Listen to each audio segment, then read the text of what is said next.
I've taken a look at your proposal. It's much better than the ones you showed me before, but I'd still like to make some changes. Oh, come on, not again.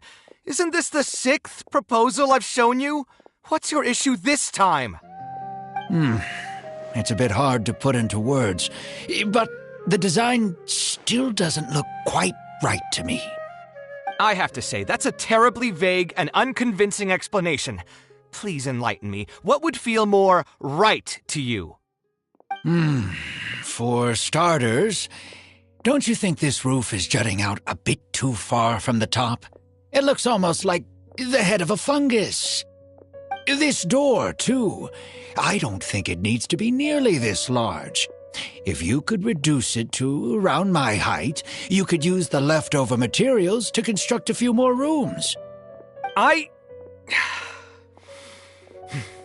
roof and the door are the most fundamental parts of a building. If we were to change them, then what would be left of the design?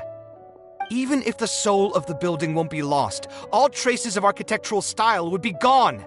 Anyone with the slightest inkling of architectural knowledge would know to leave them alone. Oh, I understand the principles of what you are saying, of course, but the truth remains that I'm still a bit unhappy with the design as is. Is there anything else that you can do? Oh, actually, I just got an idea. Can we get rid of all the extraneous sections on the roof, so the whole design will just be one vertical structure, similar to that of a tree trunk? What? Don't architects often say that symmetry makes everything more balanced and pleasing to the eye? This way, the proportions will be completely balanced. I really don't know how you managed to come up with such a ridiculous idea. Wait, don't tell me. Someone hired you specifically to commission me and put me through the ringer? Come to think of it, though, I really don't think I've gotten on anyone's bad side recently. Anyway, that's it. I will not be working on this commission anymore. Goodbye. Maybe you can find yourself some other genius who'll be able to satisfy your demands. Hey, young man, please wait! Go.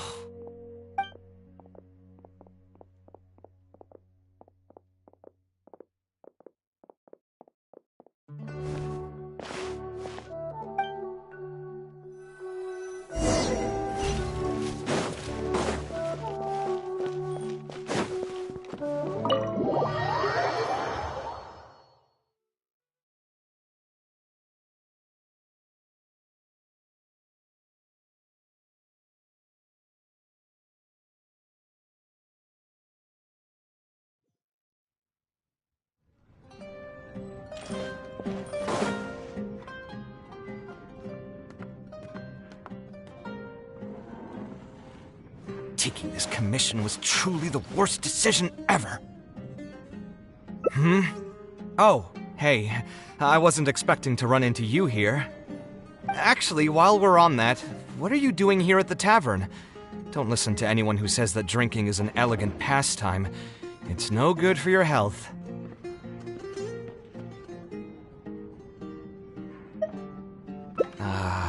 So you saw all that, did you?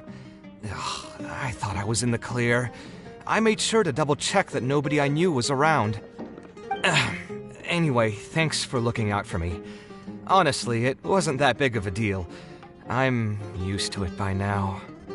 Stress is just an inescapable part of being a working adult. Boss, I'll have a glass of wine, same as last time. Do you want something too? I'll put it on my tab. Wine and a glass of juice coming right up.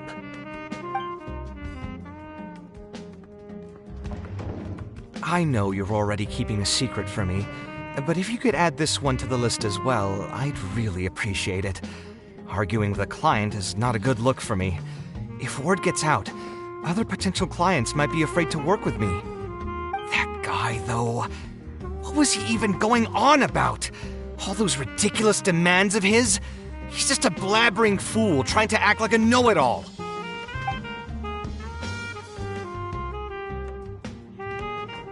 Another glass, please, boss. I'm not leaving today till someone has to carry me out. You've got it, sir. I gotta say, though, it almost feels like you're saying that every other day now. It really is every other day that you'd run into a client who knows nothing about construction requirements or architectural style. If this was in the past, I'd never have gone through 6 whole drafts trying to accommodate the client's preferences. But perhaps getting used to this just means that I've grown numb to it. I've worked on so many projects since graduation, and none of them have been approved at the first pass. I would spend a lot of time altering my designs, and by the time the clients were finally satisfied, all my passion and enthusiasm would be gone. It feels like I'm straying further and further from my artistic vision with every change I have to make. I suppose, though, that just sticking to your guns and completely disregarding other people's feedback would also not be a good thing. All of this makes for a real paradox, one that particularly crops up in my work, too. In the end, what is the true meaning of art? Should I see it as a divine gift of inspiration from the gods, or an expression of the light of my own wisdom? Here's your drink. How are you already spouting nonsense after just one glass? Your tolerance is usually much better than that. Boss, what do you think is the meaning of art? The meaning of art? Really, my friend, who in Sumeru understands art better than you? Anyway, I don't know about art, but I do know that I'm interested in business, and some patrons are waiting to be served. So, you'll have to excuse me for now. Just holler if you need anything. What do you think, traveler?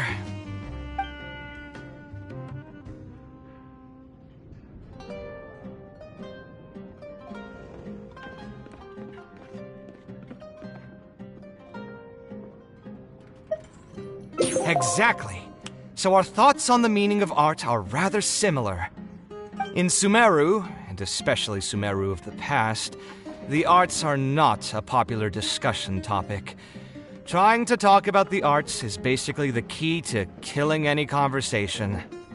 It's too bad that I'm not in my best form today. Otherwise, we could have talked about this for a little longer.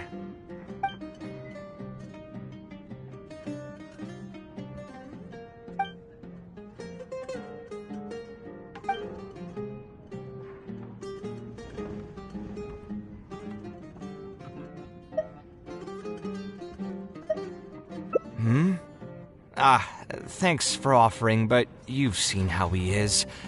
He's not going to listen to anything I say.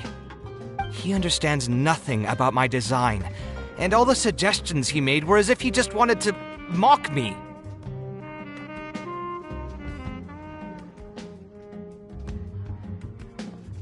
Okay, it is possible that I was just jaded by my frustration. Well, given I'm already on my 6th draft, I can probably push myself to make a 7th. Let's go have another talk with him. I know where we'd be able to find the guy. There's no time to waste. The wine can wait until another time. I'll go take care of the bill.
Kaveh, what are you doing here?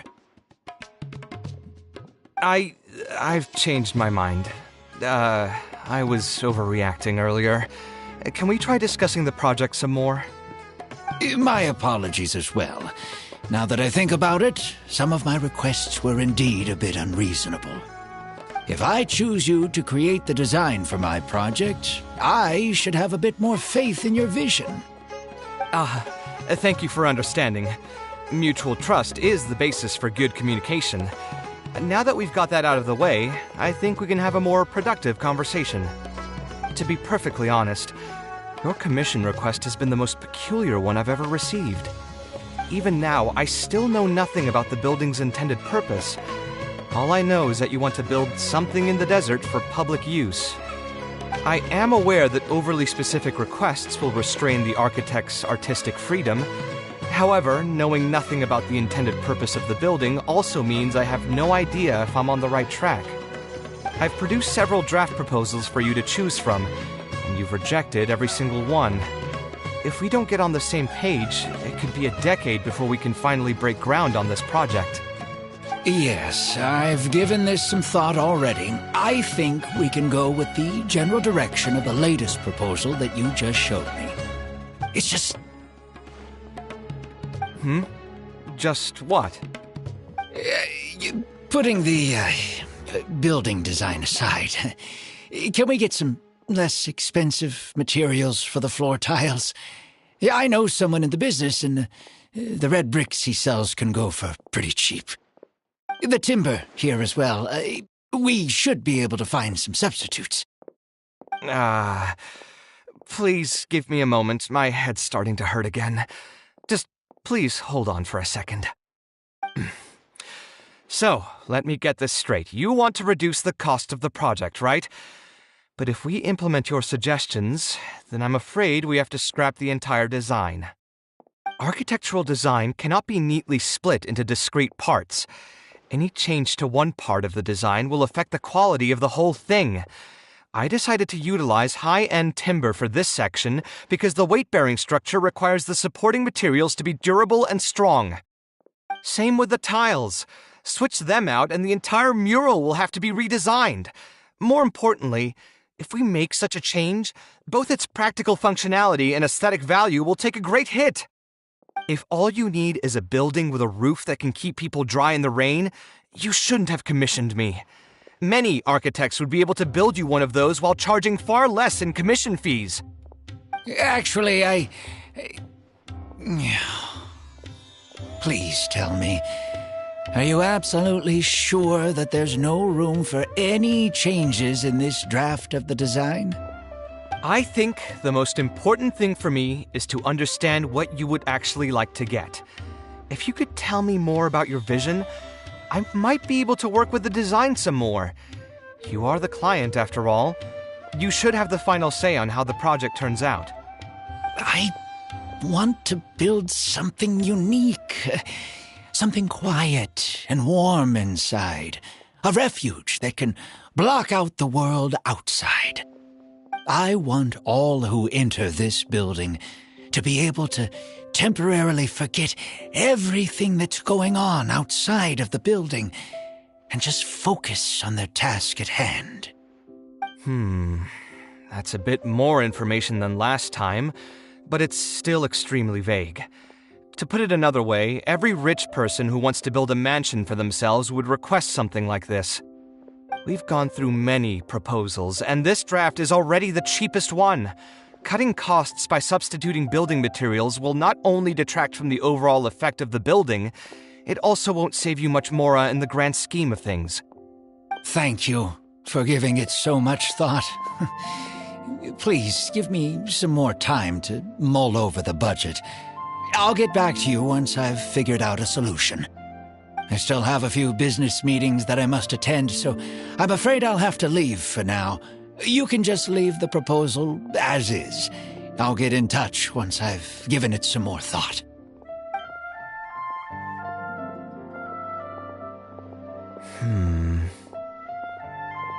I also have a similar feeling. Is that really okay? I mean, what he does now is none of our business. He does seem really suspicious, though. He dresses like a rich person, but when you talk to him, he hardly sounds the part. That's actually pretty common. Not all rich people are spendthrifts. Many are just, as if not more, stingy than him. The more mora some people have, the more they love interfering with people's lives, like constantly reminding you to pay back your debts, or hinting every other day that it's time for you to pay rent. Actually, now that I think about it, I'm not even sure this person really wants to work on this project with me. Putting his vague requests aside, he's still finding excuses to procrastinate even when we've decided on a plan. Who knows how long construction will take if he keeps delaying things like this? We should find him again and get some clearer answers. The sooner we can break ground on this, the better.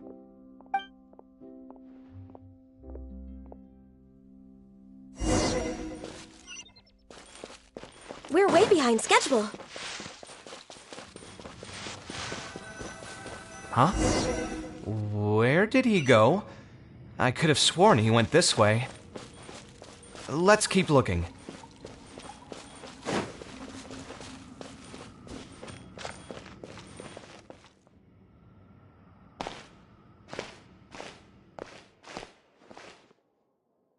Oh, hey, look!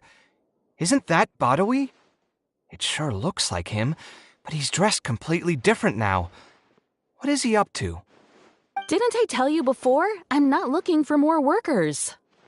Plus, aren't you a bit old for physical labor? If something happens to you, I won't be able to pay for it. Oh, you won't have to worry about that. I grew up as an eremite mercenary and worked in the desert my entire life. My body's still in great shape. I don't have many talents, but I still have my muscle. If you need someone to unload goods or drive away sumpter beasts, I'm your man. You used to be an eremite mercenary? I know there are a lot of bad apples in our ranks, but most are just trying to make a living. We're not that greedy by nature, and we'll do our best when given a job. Let me think. I'm sorry, but I still can't take you in. I don't have any open positions right now, and don't have the mora for anything more. How about this? Why don't you try your luck somewhere else? Okay. He used to be a member of the Eremites? Huh. From the way he was dressed, I would have thought he was a merchant from the rainforest. Let's ask him about it.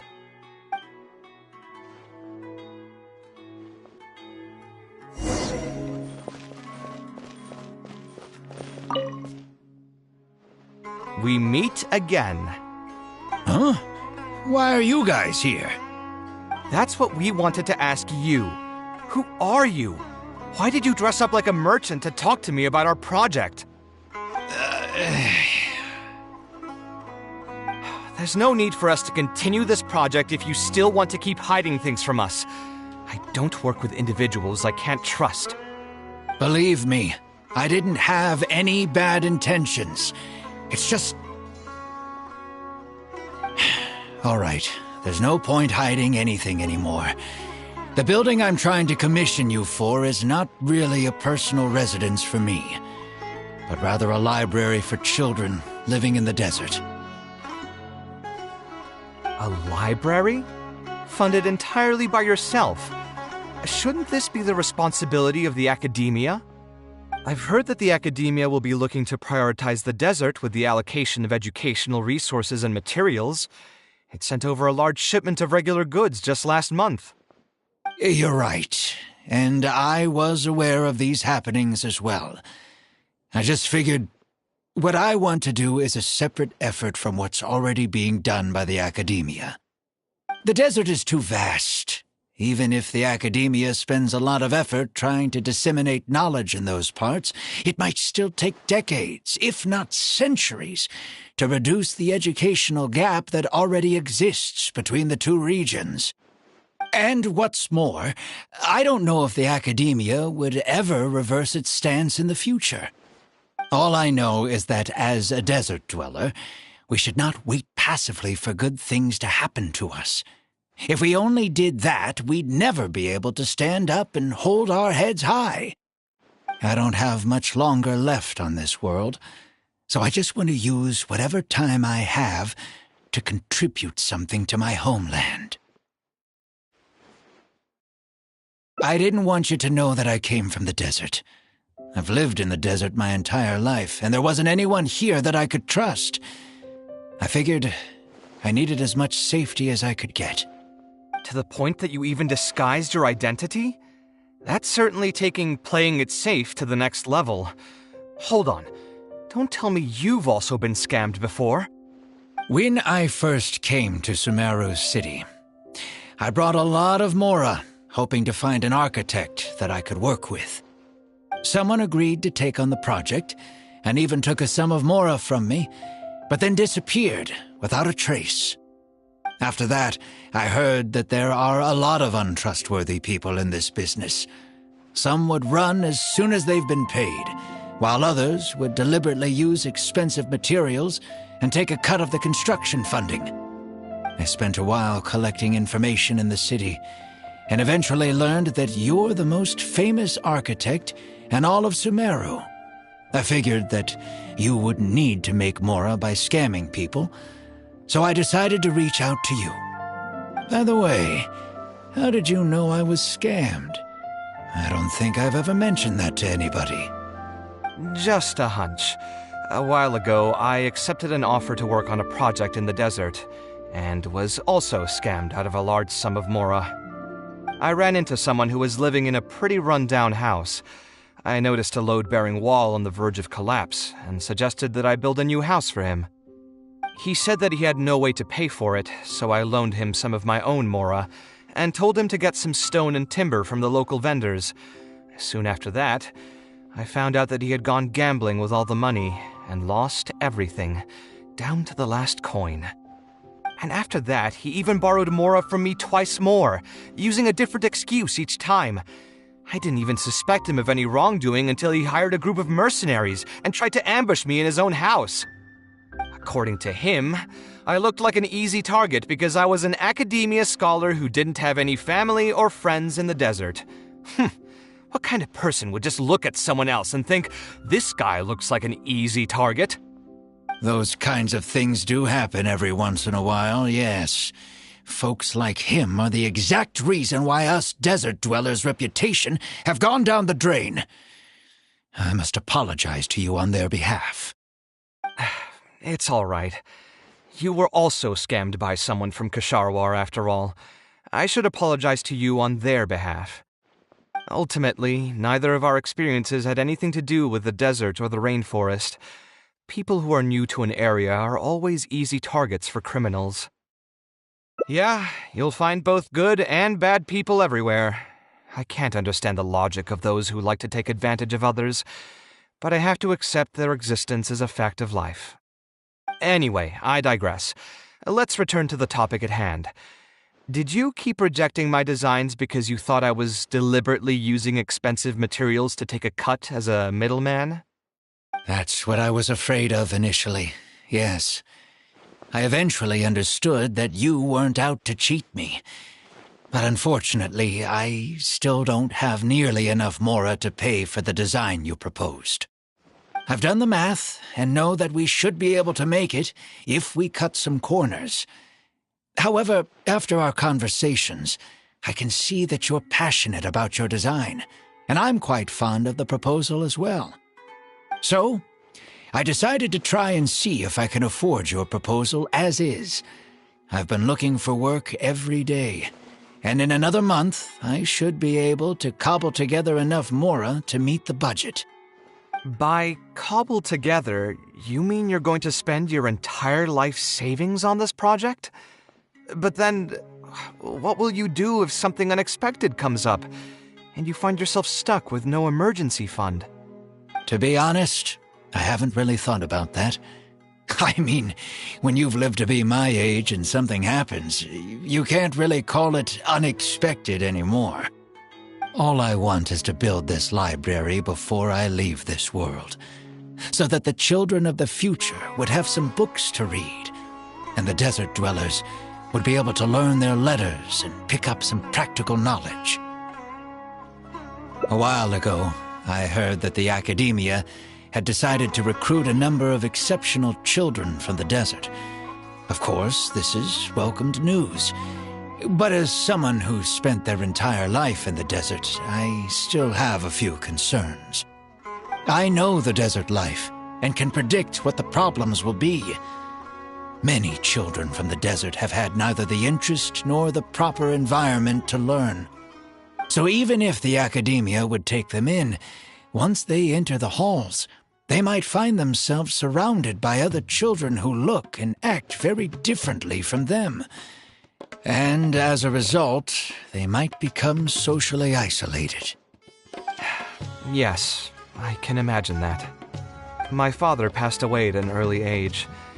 Even though I had a good number of friends during my years at the academia, for some time I still sensed many critical looks in my direction. I'm sure a child coming all the way from the desert will have an even harder time. But let's bring this back to the building itself. I think you said that you want this building to be quiet and warm, with its doors serving as a solid barrier to block out the sound and fury outside, and allow one to focus on the book in their hands. Building it according to the current plan will be quite costly. Even if I don't charge you any commission fees, I don't think we'd be able to keep it under your budget. Any ideas on what we can do?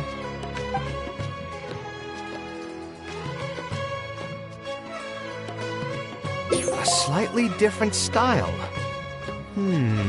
Give me a minute. Most architects would probably prioritize cutting costs and removing extra features in this situation. Indeed, converting the building into a simple bungalow would solve most of our problems. However, I do not think this would be the best solution. While it's true that the aesthetic value of a building is often viewed as an afterthought, neglecting it has some long-term negative consequences. It is especially undesirable in this situation, as the library will serve a high number of children, many of whom would have never been exposed to structures that may be considered elegant or beautiful. To completely give up on the more aesthetic design would mean stripping the children of an opportunity to appreciate the beauty of architecture. I share Badawi's sentiments in wanting to preserve a more complex design. However, if we can reduce the ornate aspects of the design while maintaining its fundamental elegance, which is to say we won't touch the arches and stone pillars but make changes elsewhere, this is definitely a first. To make up for the loss of regular details, we would need to put a lot of extra effort into the layout, lines, and color. I see. Would that really be okay? It just increases the difficulty of the design. You should feel lucky that out of all the architects in the city, you chose to approach me. Most of the others would have given up on this project by now. As for inspiration, I think I might have something in mind, but I'd need to visit the site to make sure. Where do you want this place to be built? Tell me the exact location. Aru Village. Although it wasn't my childhood home, I think it'll be the best site for such a building. Okay, then we can pay a visit to Aru Village. Is there something I can do for you? I've already caused you a lot of trouble before, and now you're revising the design again because of me. Which draft are we even on now? It's making me feel terribly guilty. Let me think. You said you used to be an Eremite mercenary, right? In that case, you could help us clear out some monsters that are blocking the way to Aru Village. We want to keep the roads clear, and reduce the loss of materials during transport to a minimum. If everything goes well, that'll help us save some Mora. All right, just leave it to me. If there's anything I'm good at, it's clearing out monsters. What are you waiting for, then? Let's pack up and get ready to go.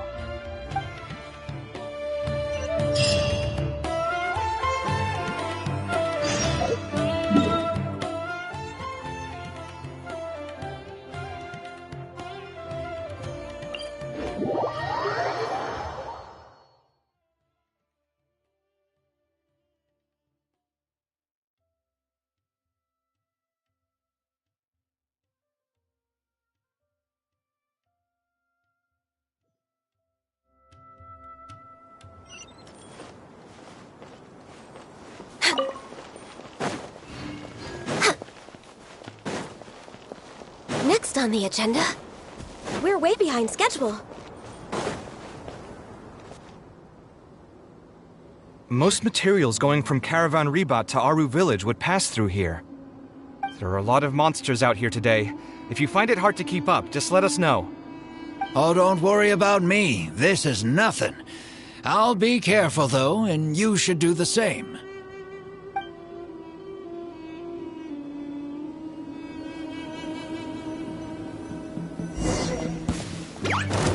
Come at me!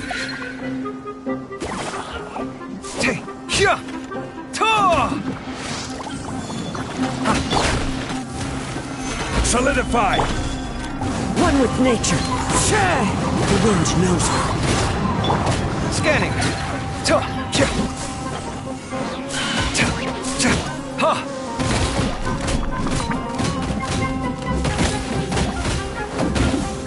Come at me! Stabilize! One with nature. Into the wind. I will have order!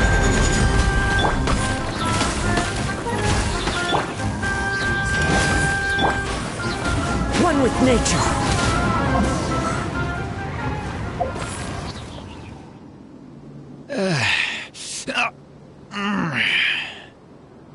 I'm fine. I've spent my entire life fighting these kinds of monsters in the desert, after all. They won't get the best of me. But it's one thing to fight against monsters, and another to fight against an old injury. It's something I picked up when I was young. There were many fights between mercenary brigades back then, and one day someone stabbed me in the back. I don't think much of it back then, but with age, it's caught up to me.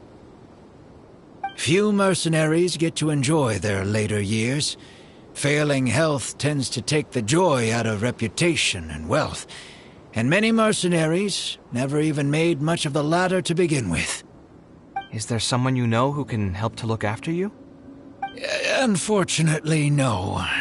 My wife passed away at an early age, and I don't have any children. Sometimes I'd close my eyes and realize most of my life story has already been written. I have many regrets about my past, but at the same time I also know that there were never many options for me in the first place. I joined the Eremites when I was young, and won many battles with them.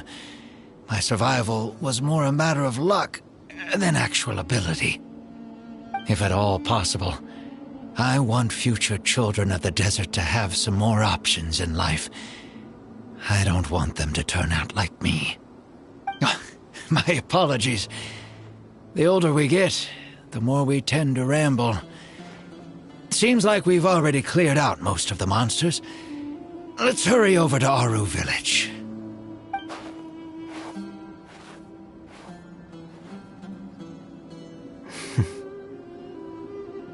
I think it's really admirable of him to spend his whole life's savings on people he's never met. Maybe he's doing this out of natural kindness, a kindness that hasn't been eroded away by the struggles of his life. Perhaps. To clarify, though, I don't think I'm quite the same. Some people call me an idealist. I do have some sentiments of that general persuasion, such as wanting everyone to be able to lead a happy life. But my situation is more complex than that. In the beginning, what drove me to harbor those thoughts was less idealism and more a desire to make up for a sense of guilt. When I was young, I impulsively encouraged my father to take part in the first Inter-Darshan Championship hosted by the Academia. He set off confidently hoping to win something for me, but failed to clinch the title. What's more, he fell into depression after the competition and requested to join an investigative research project in the desert. I never saw him again. Word has it that he got caught in quicksand. Even if other factors may have contributed to his death, the fundamental cause still circles back to me. I started doing many things in life because I wanted to make amends. Even in cases where I couldn't do something for a specific person, I still did whatever I could. I think I just wanted to make myself feel a little better. At this point, even I don't know. I've tried self-reflection, but it didn't help. I can't seem to walk away from many things that I see or hear about, even if they don't directly concern me. And I can't quite pinpoint the source of it. Maybe it's just like what those Vahumana scholars often say. It's hard for people to truly understand themselves. I could be doing things out of endless guilt, or I could be doing them out of a strong sense of empathy. It could even just be a matter of conceit. The potential motivations could number in the dozens, but the actions they result in are the same. Anyway, I suppose I don't really mind being called an idealist. They also use that term to describe my father. It seemed to carry fewer connotations back when he was around. I've known Al-Haytham for many years now, and discussed my ideology with him for nearly as long. Maybe argued is a better word for it. He told me a long time ago that no matter how strong of a swimmer you may be, you'll still get dragged under by the others who are drowning once you run out of stamina. He believes this is the fate that awaits all idealists. I still believe I should live by my ideals, and I've given him countless reasons why I think it's a good idea to do so. Perhaps my ideals are flawed, but are there really any perfect things in this world? Unfortunately, he remains unconvinced. His personality is the exact opposite of my own. If someone happens to drown next to him, he'll most likely stand on the shore and mumble something along the lines of respecting other people's fates. But as you can see, I'm not the only idealist in the world. Just as there are different seasons, there are also different people. There are many others who will continue to care about the fates of those who are not directly related to them. And when I finally run out of stamina, someone will also reach out and bring me back to shore. Someone will help me, right? Yes, I've already been helped like that before.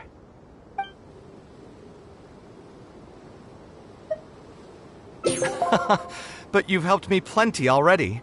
If you didn't reach out to me, I would probably be passed out on the tavern table right now instead of talking with Badawi. Either way, I'm feeling much better than when you first found me at the tavern. I can feel inspiration already welling up inside of me. Maybe this will be just the opportunity I needed to create a whole new style. All right, let's head to Aru Village.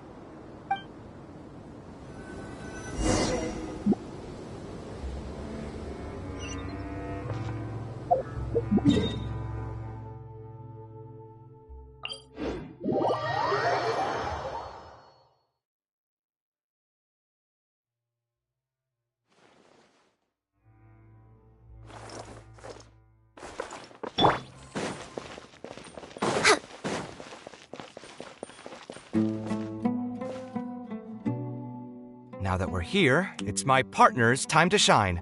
Marak! Oh, what's this? My toolbox. I built it using an ancient mechanical core. It's not too smart, but it's super useful and can help me with a variety of tasks. I'll take Marak and find a suitable location for the building.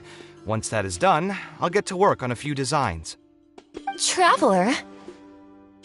Ah, you know each other? Hello. I suppose you must be Kaveh from Kasharawar. I have heard of you before. My name is Sataria, and I'm currently the person in charge of promoting educational assistance programs here in the desert. Educational assistance programs? Then you must be familiar with the local conditions here. I can't say I'm too familiar just yet, but if you have any questions, I'll try my best to answer them. I've been commissioned by Mr. Badawi to build a library in the desert. We've settled on the general design direction, but we are trying to finalize some details based on the conditions around the intended location. A library?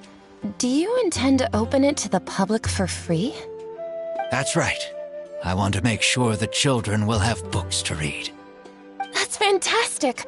I'm sure the children will be thrilled. Right now, we don't have access to many paper books or a quiet place to read. Truth be told, this very thing has been keeping me up at night. Let me get straight to my questions, then. Can you estimate the number of children around here who'd be interested in reading? Besides the usual noise of village pedestrians, are there any other sources of noise in the village? Oh, and have any landslides occurred here recently? And also, where are the spots around the village that have been most affected by wind and erosion?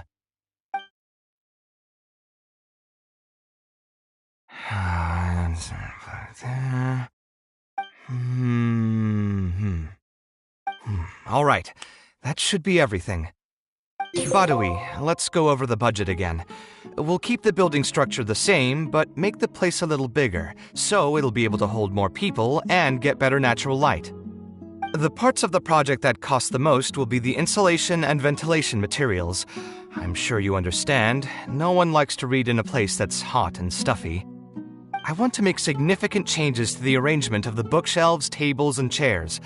I'll go over the specifics of that shortly. I have 2 plans in mind. Both are pretty minimalist in style, but will provide a very different ambiance from the world outside. Our final cost should be around 70% of the last figure I quoted. The whole thing should take around half a year to complete. Marak has produced a sketch for all of you to see. If everyone's okay with it, then we'll proceed with that as the formal plan. The inspiration just came to me naturally. All I did was put thoughts to paper. I must give you credit, though. If it weren't for your advice and suggestions, I probably wouldn't have landed on this new style so quickly. According to the traditions of my profession, I should probably name this style after you. Let's call it the Traveler style. In the meantime, let's look forward to the day when this building is completed and can finally open its doors.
We meet again. Huh? Why are you guys here? That's what we wanted to ask you. Who are you? Why did you dress up like a merchant to talk to me about our project? There's no need for us to continue this project if you still want to keep hiding things from us. I don't work with individuals I can't trust. Believe me, I didn't have any bad intentions. It's just... All right, there's no point hiding anything anymore. The building I'm trying to commission you for is not really a personal residence for me, but rather a library for children living in the desert. A library? Funded entirely by yourself? Shouldn't this be the responsibility of the academia? I've heard that the academia will be looking to prioritize the desert with the allocation of educational resources and materials. It sent over a large shipment of regular goods just last month. You're right, and I was aware of these happenings as well. I just figured what I want to do is a separate effort from what's already being done by the academia. The desert is too vast. Even if the academia spends a lot of effort trying to disseminate knowledge in those parts, it might still take decades, if not centuries, to reduce the educational gap that already exists between the two regions. And what's more, I don't know if the academia would ever reverse its stance in the future. All I know is that as a desert dweller, we should not wait passively for good things to happen to us. If we only did that, we'd never be able to stand up and hold our heads high. I don't have much longer left on this world. So I just want to use whatever time I have to contribute something to my homeland. I didn't want you to know that I came from the desert. I've lived in the desert my entire life, and there wasn't anyone here that I could trust. I figured I needed as much safety as I could get. To the point that you even disguised your identity? That's certainly taking playing it safe to the next level. Hold on. Don't tell me you've also been scammed before. When I first came to Sumeru City, I brought a lot of Mora, hoping to find an architect that I could work with. Someone agreed to take on the project, and even took a sum of Mora from me, but then disappeared without a trace. After that, I heard that there are a lot of untrustworthy people in this business. Some would run as soon as they've been paid, while others would deliberately use expensive materials and take a cut of the construction funding. I spent a while collecting information in the city, and eventually learned that you're the most famous architect in all of Sumeru. I figured that you wouldn't need to make Mora by scamming people, so I decided to reach out to you. By the way, how did you know I was scammed? I don't think I've ever mentioned that to anybody. Just a hunch. A while ago, I accepted an offer to work on a project in the desert, and was also scammed out of a large sum of Mora. I ran into someone who was living in a pretty run-down house.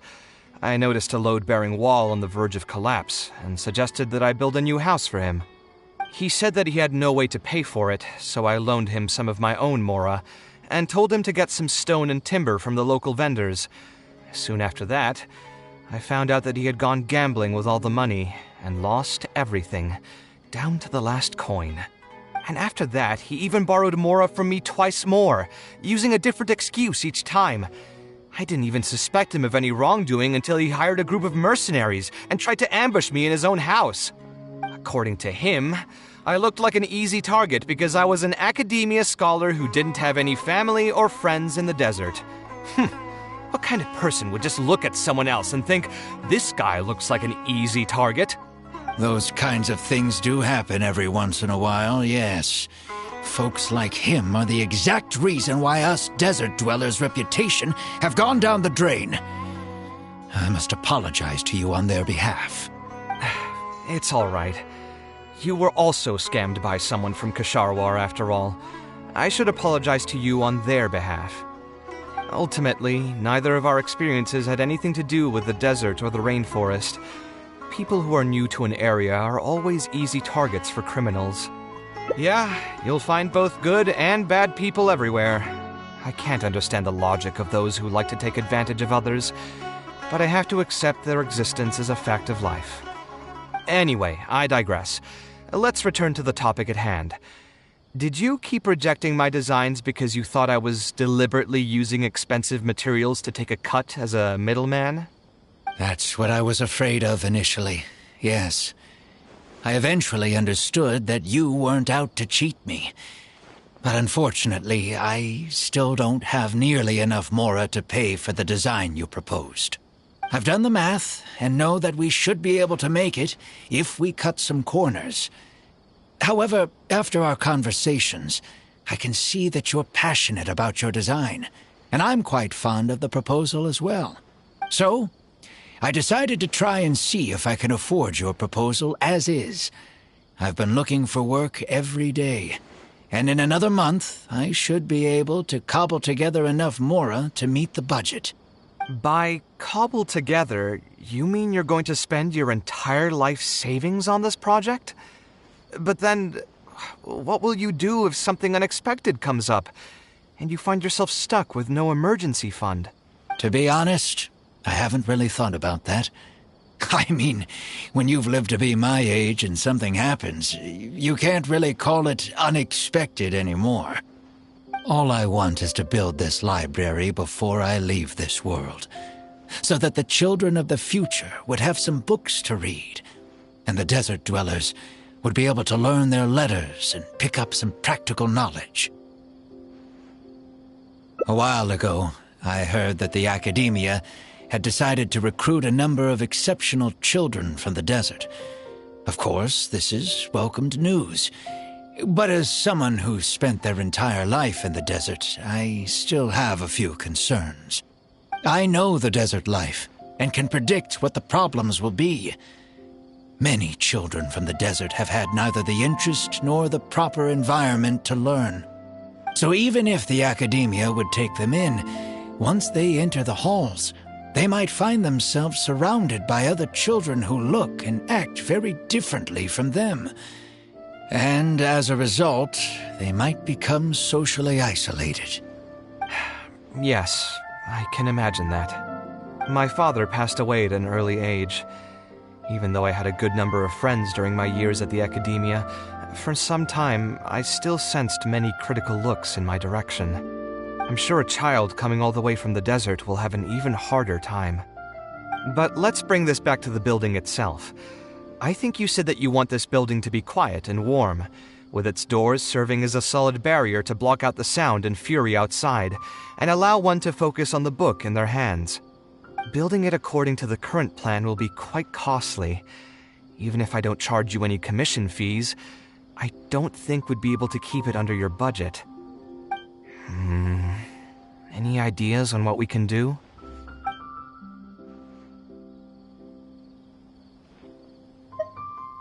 Sponsor the project? You mean convince wealthy merchants to join our cause and pool their money together to build the library? That does make sense. A library is a big project, and it's going to be hard to fund it with just a single person's mora. What do you think? If we can find others to sponsor the project, we could potentially increase the size of the building 2- or 3-fold. It's all fine with me, but where do you think we'll be able to find these sponsors? Well, you're right. If I really think about it, I'm not too familiar with many big-name merchants. Her? Hard pass. With her shrewd and greedy personality, she would never put Mora into something like this. Now there's an idea. She probably won't say no if all she'll need to do is to make some introductions instead of spending Mora. Let's go and pay her a visit.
Now here are some unexpected guests.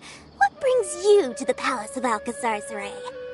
When I saw Kaveh, I almost thought it must be that time of month again. Sadly for me, I must wait a few more days before I can collect my shiny Mora. Hey, can't you think of something else for a change? You are literally living in an objet d'art, and yet your mind is still fixated on nothing but Mora? What is the point of wealth, anyway? Is your happiness entirely dependent on your hoard of cold, emotionless Mora? That's exactly right. Mora is extremely valuable, you see.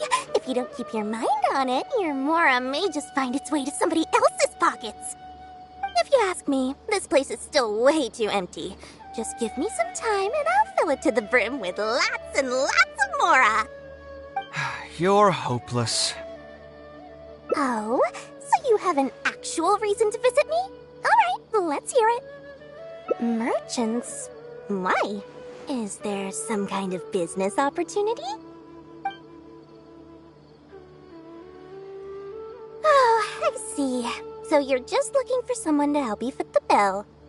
I knew you wouldn't be interested in something like this.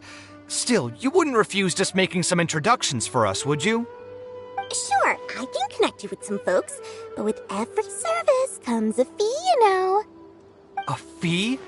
You mean just for introductions? Of course! Making introductions means using my connections and putting my reputation on the line. Why wouldn't I charge a fee for something so important? Since we've known each other for so long, though, I'll give you a huge returning customer discount. How about 500,000 mora? 500,000? I guess that's okay. But why are you charging a fee before we've even secured any funding? That just doesn't seem right. Besides, by helping us out, you'd be doing a great service to the public. Can't you take your mind off your mora even for just 1 second and focus on something far more important?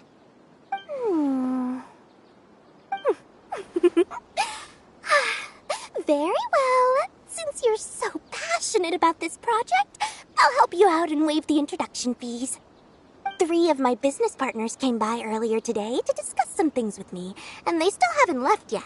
I'll arrange a meeting for you, and just so we're clear, it'll be up to you to present your project and discuss any deals. Thank you so much. You can wait here. I'll bring them over to you.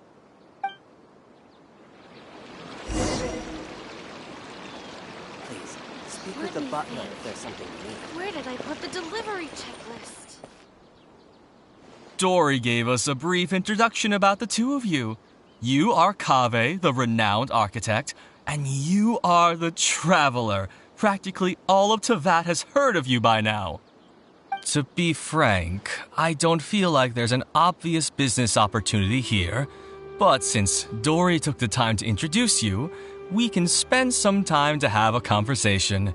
So, let's hear your idea. All right, here's the situation. I've been commissioned to build a library in the desert, with the intended goal of allowing the desert dwellers to have more access to reading materials. So it's a public welfare project.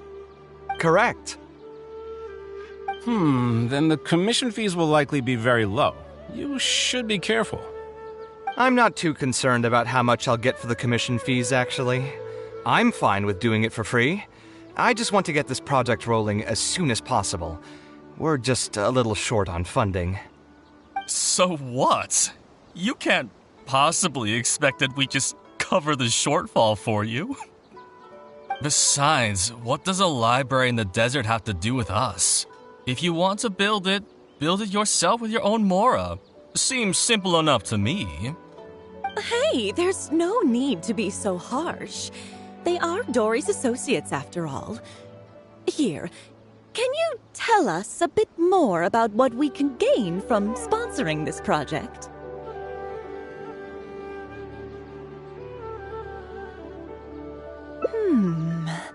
So we'd mostly be doing it for reputation and exposure? There is some value to that. It could make doing business in the desert a bit easier. Well, just speaking for myself, I've got nothing in the desert. I also have a concern.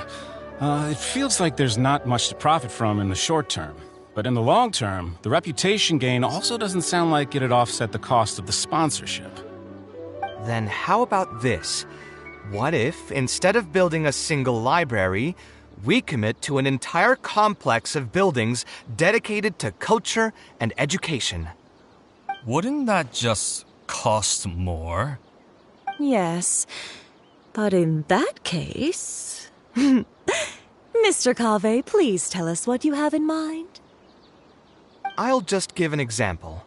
If we were to build a library and a school near Aru village, then the desert dwellers would gradually begin to migrate towards the area.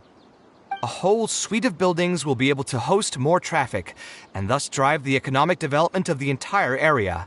In turn, that would lead to direct business opportunities.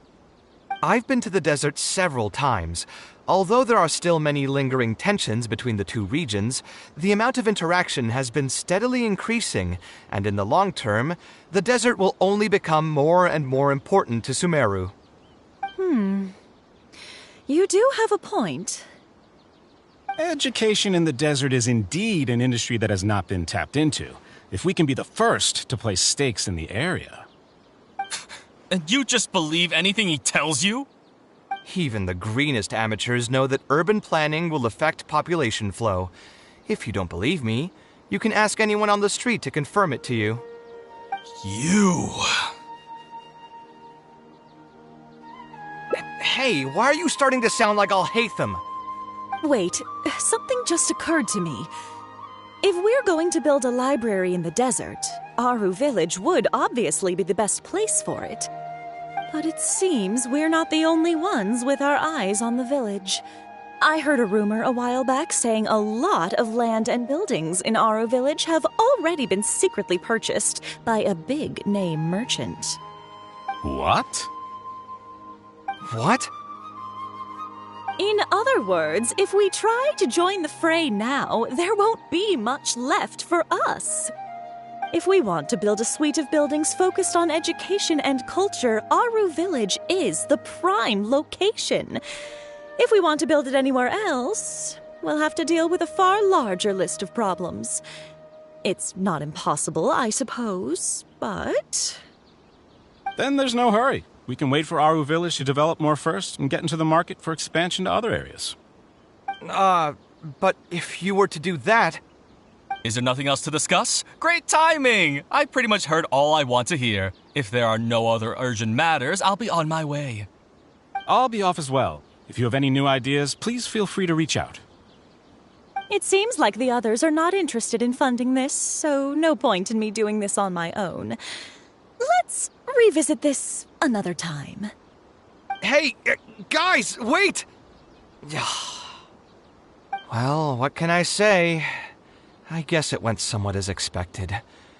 They are Dory's friends, after all. As soon as they heard that there's not much more in this for them, they lost all interest. Yeah, it's just another day doing business with people. But I can never get used to that. Those people never think of anyone other than themselves.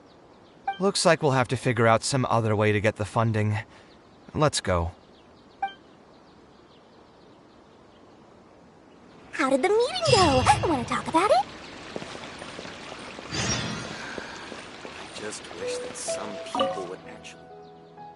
Oh, where did all that passion go from earlier, I take it you weren't able to find a sponsor for your project? Please don't tell me that you're here to mock us. What kind of person do you take me for? Would the kind and generous Lord Sangama Bay really do such a thing? I will say, though, I more or less expected this outcome even before I introduced them to you. You can try to talk up the project all you want, but the facts will remain the same. This project is high investment with slow returns. No sane person would put their money into this. But this isn't just a business project, right? Also, if you already knew no one would want to partner with us, why did you still try to charge me 500,000 mora? You scammer! You might want to remember who your creditor is before you start talking like that, Kaveh. I'll pay back every last coin that I still owe you, but that's a completely different matter. Alright, since you're so devastated about this, I'll set you up for dinner with another big-name merchant.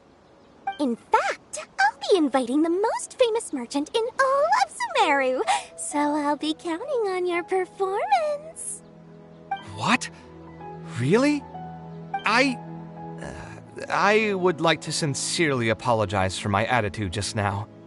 So, where would we be meeting this merchant? Follow me. Oh, I suppose both of you can come.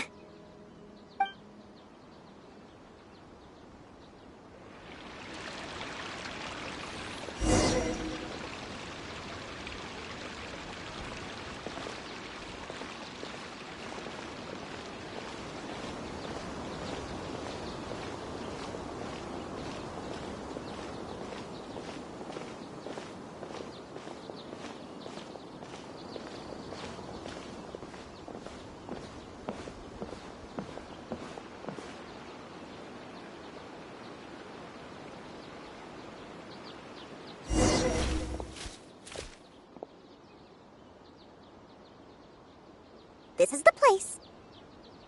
You said you're going to introduce us to the most famous merchant in Sumeru. Well, where are they? You still don't get it, huh? The most famous merchant in Sumeru. Huh? So you meant yourself all along? Then why did you bring us here? Well, I've given it some thought, and that complex of education and culture buildings that you mentioned does hold some promise. It'll be a pretty big Mora sink, and I'll have to fund it all on my own, but that's not really a problem for me. Seriously? Where's this generosity coming from so suddenly? Are you trying to scam me again? The reasons are not important. What's important is that I'm willing to help you. However, you know just as well as me that once this project actually breaks ground, it'll start sucking Mora from my pockets like crazy. So, to cut costs... I get it. I won't charge any commission fees, and I'll take responsibility for the entire project. Splendid! Then let's sign the contract right away.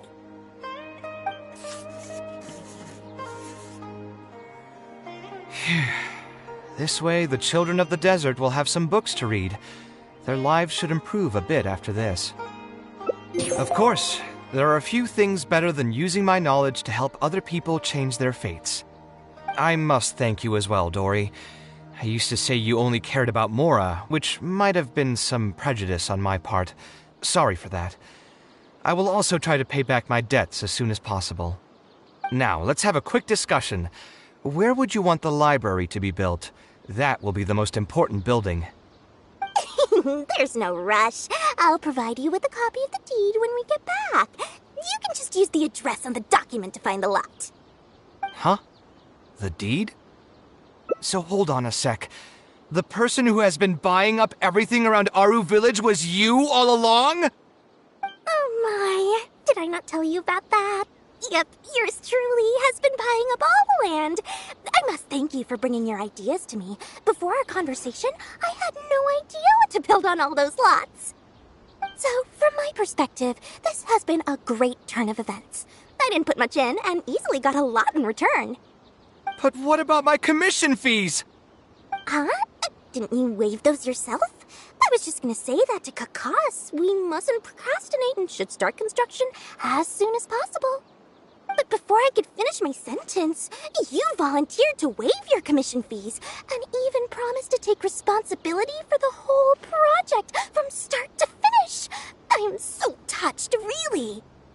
It's obvious that you used every trick in the book to deceive me. You deliberately paused for a long time while talking about the project and kept glancing at me with that menacing look in your eyes. Huh? You really think so? Well, the contract's already been signed, so there's no point in dwelling on the details. You know what? I'll pay for tonight's dinner.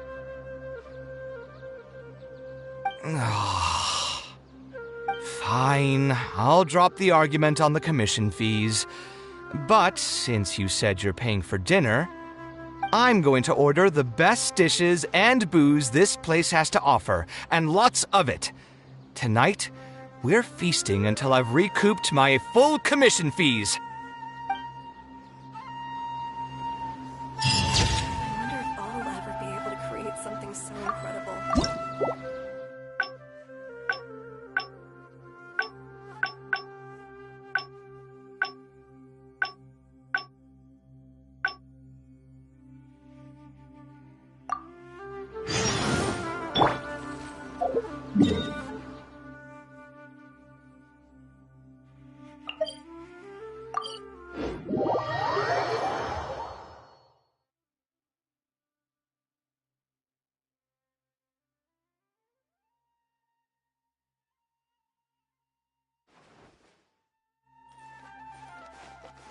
We're way behind schedule.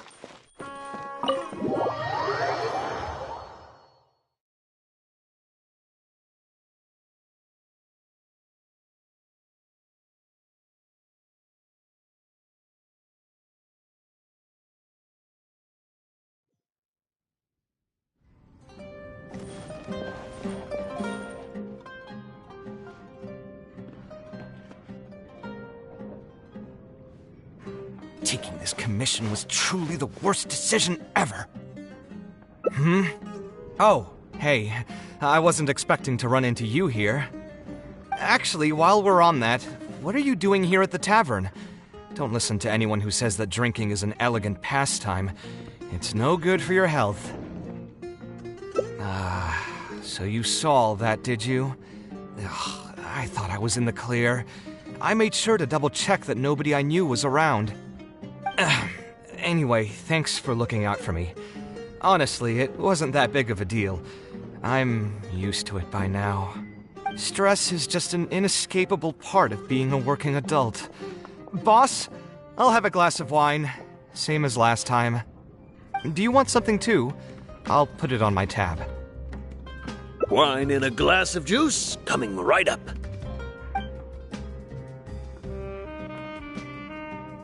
I know you're already keeping a secret from me, but if you could add this one to the list as well, I'd really appreciate it. Arguing with a client is not a good look for me. If word gets out, other potential clients might be afraid to work with me. That guy, though, what was he even going on about? All those ridiculous demands of his? He's just a blabbering fool trying to act like a know-it-all. Another glass, please, boss. I'm not leaving today till someone has to carry me out. You've got it, sir. I gotta say, though, it almost feels like you're saying that every other day now. It really is every other day that you'd run into a client who knows nothing about construction requirements or architectural style. If this was in the past, I'd never have gone through 6 whole drafts trying to accommodate the client's preferences. But perhaps getting used to this just means that I've grown numb to it. I've worked on so many projects since graduation, and none of them have been approved at the first pass. I would spend a lot of time altering my designs, and by the time the clients were finally satisfied, all my passion and enthusiasm would be gone. It feels like I'm straying further and further from my artistic vision with every change I have to make. I suppose, though, that just sticking to your guns and completely disregarding other people's feedback would also not be a good thing.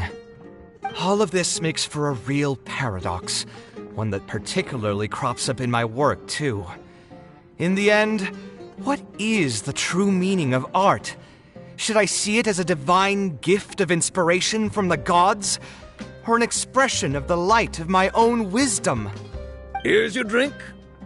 How are you already spouting nonsense after just one glass? Your tolerance is usually much better than that. Boss, what do you think is the meaning of art? The meaning of art? Really, my friend, who in Sumeru understands art better than you? Anyway, I don't know about art, but I do know that I'm interested in business, and some patrons are waiting to be served. So, you'll have to excuse me for now. Just holler if you need anything. What do you think, traveler?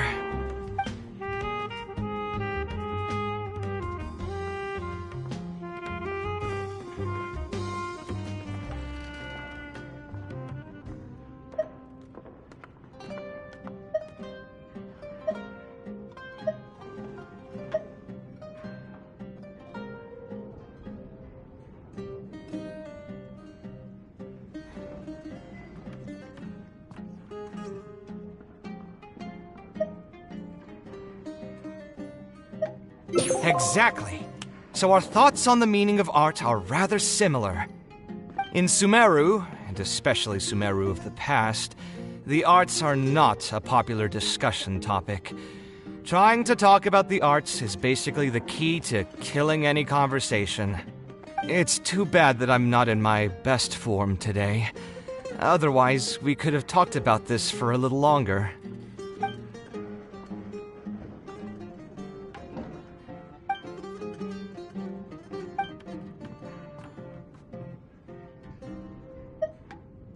Sounds great to me.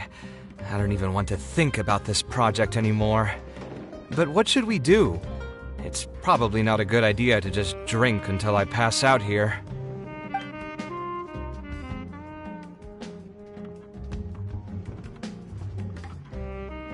Huh? Where did that come from? I mean, it's not like it's some kind of secret. You probably already know some bits and pieces of my past. My mother is also an architect. I've always adored her drawings, and when I was young, I used to sit next to her and watch her bring all kinds of buildings to life on paper. You could say my interest in architecture just naturally grew with time. Perhaps. In fact, I have also seen my mother argue with her clients, but she would always quickly find the motivation to return to her work. Unfortunately, I've barely had any contact with her since she remarried and moved abroad. Even if I wanted to ask her about her ability to stay positive after an argument, it would seem rude to barge into her life again over something as trivial as that. I did remember something else, though. When my mother left, she only carried some small personal luggage with her. She left most of the belongings in the house to me. At the time, she even told me that it would be great if I could learn a few lessons from her life experiences, so my life and career could go a little more smoothly. I hadn't quite come to grips with my emotions, and didn't really have it in me to go through any sentimental items, so I just packed anything with memories away in a box and haven't reopened it since. It's been a really long time. Now that so many years have passed, maybe I have finally developed the maturity I need to face those memories without losing my mind. Yeah, I should dig it out and take a look. Sorry, I've had too much to drink and wasn't thinking clearly. You're right. I should do these kinds of things with the support of a friend. Speaking of that, I can call you a friend now, right? Either way, thanks for reminding me that I can invite you to come along. Had I just gone back by myself, it would have looked like I'm deliberately trying to keep things from you. Thinking too hard about the words is giving me a headache, so I'll just give it to you straight. Thanks to your advice, I have decided to put my current projects on pause for now, and spend some time trying to rekindle the passion for my craft. If you want to stick around and see how this will turn out, you'll be sure to encounter some bits and pieces of my past. Do you think you'd find that too boring? All right, then let's head back together. I mean, you already know where I live. Who knew that the day would come when I, too, would have some friends over? Let me see. I should have tidied up the place before I left the house this morning. Alhaitham shouldn't be home now either. He's usually in the records room at this time of the day. Anyway, there's no more time for drinks. I'll go take care of the bill.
Alhaitham isn't in, so feel free to sit wherever. I'll bring out the box.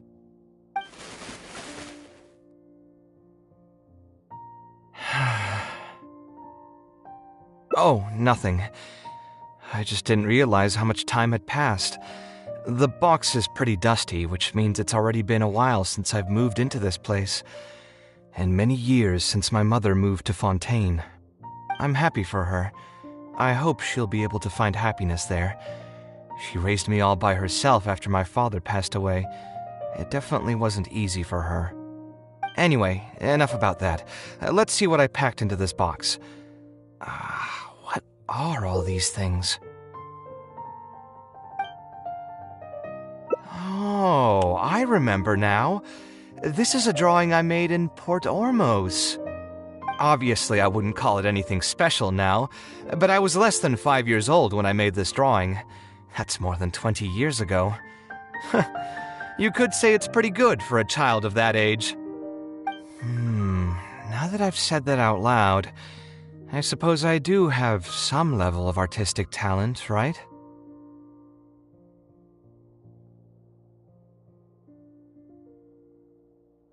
Criticism and self-doubt have always been a part of the artistic process. Without criticism, there can be no improvement. It's normal for me to question my abilities from time to time. I admit that I may have spent a little too long questioning myself this time around, but as you know, the heart tends to dwell on whatever it pleases. Anyway, never mind. The more I talk about it, the less confident I feel. Let's see what else we have in the box. Ah, my building blocks! It's been years since I've last seen these. When I was a kid, I used to stack them super high, and could even stabilize the tower to keep it from tumbling over. Oh, and this blueprint. I made it by copying my mother's sketch, and the aspect ratio was horrendous. It's still technically the first blueprint I made myself, though. I was super proud of myself when I finished it, and put it in the same pile as my mother's sketches, hoping she'd notice and compliment me for my good work. Unfortunately, my mother didn't realize that I had put it there. When she had a meeting with a client the next day, she handed my blueprint to him by mistake. The client was completely confused by this new blueprint, but apparently he felt too tongue-tied to question such a famous architect. It was only a few days later that he finally gathered up the courage to pay my mother a visit. He asked, "The door in this blueprint is even taller than the roof. Is this supposed to be part of the design?" My mother took me with her to personally apologize to the client several times. She didn't scold me about it in private, though. Instead, she went over all the steps required to draw a good blueprint, and was very patient throughout the whole process. I still remember it like it was yesterday. Let's see, is there anything else left in this box? What was this again? Ah, this is my mother's notebook. She used to write and sketch in it all the time. When I was a child, I used to be super fascinated by this notebook, and always pestered my mother to let me read it. After asking her a few times, she told me that I could read it as long as I could guess the password. Wonder why she didn't take this notebook with her. Did she leave it to me on purpose? If only I could. I never managed to guess the password.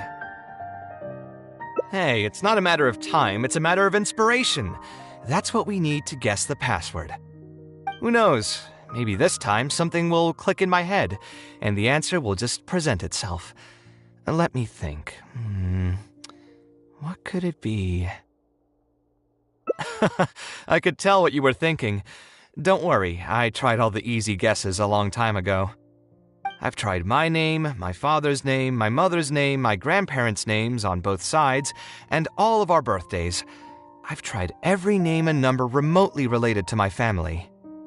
I've even tried stuff like love you Kaveh, take care, and yours truly. I've tried every cheesy phrase and well-wish in the book, but this lock has refused to budge. I wouldn't try that route again. I have a hunch that it won't be that simple. Also, if she really did use something like that, she'd never hear the end of it from the folks over at Haravatat if they ever found out.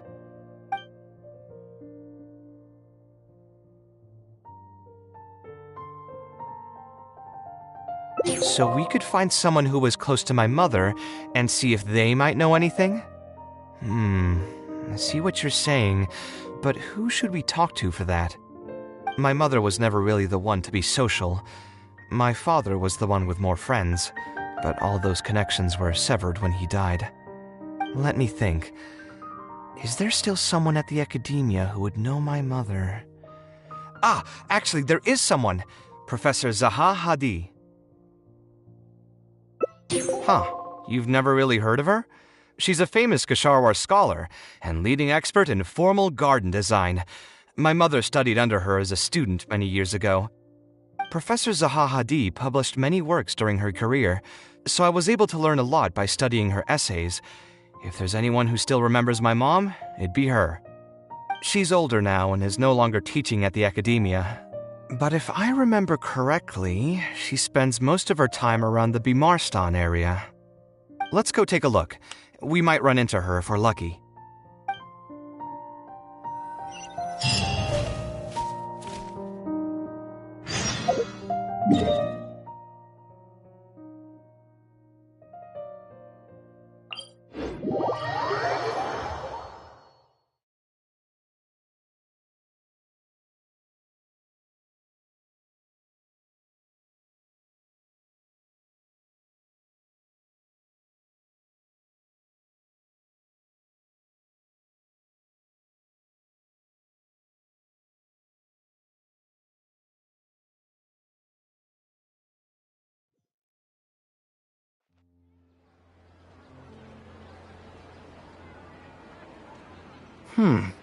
What am I supposed to do now? Forget it. I'll just head back. Tighnari, what are you doing here? Oh, it's you. Good to finally see you again. I came into the city to buy some experiment reagents, hoping to bring them back with me to Gandharvaville. But as soon as I got here, I noticed someone banging on Cyrus's door. You've all heard of Cyrus, right? He's an ex-sage and Cyno's adoptive father. I was thinking about going over to ask what's happening. That granny over there may appear old and frail, but her vocal cords certainly sound loud and healthy as ever. Granny? Yeah, she's just over there. You can go check out the situation yourselves in a moment. Kaveh, were you at the tavern? I had a quick drink or two. Can you still smell the alcohol? Drinking in broad daylight. Really? You want to pass out by the road and get run over by a sumpter beast like some mindless fungus, huh? And you, traveler? You didn't try to stop him?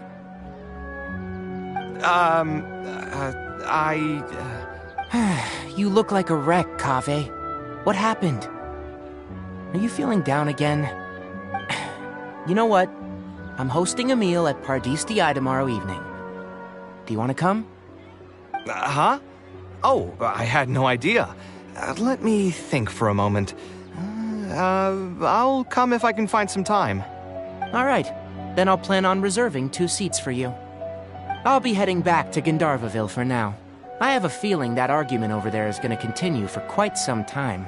It might be best if we don't get involved. A granny who lives nearby. Let's go take a look.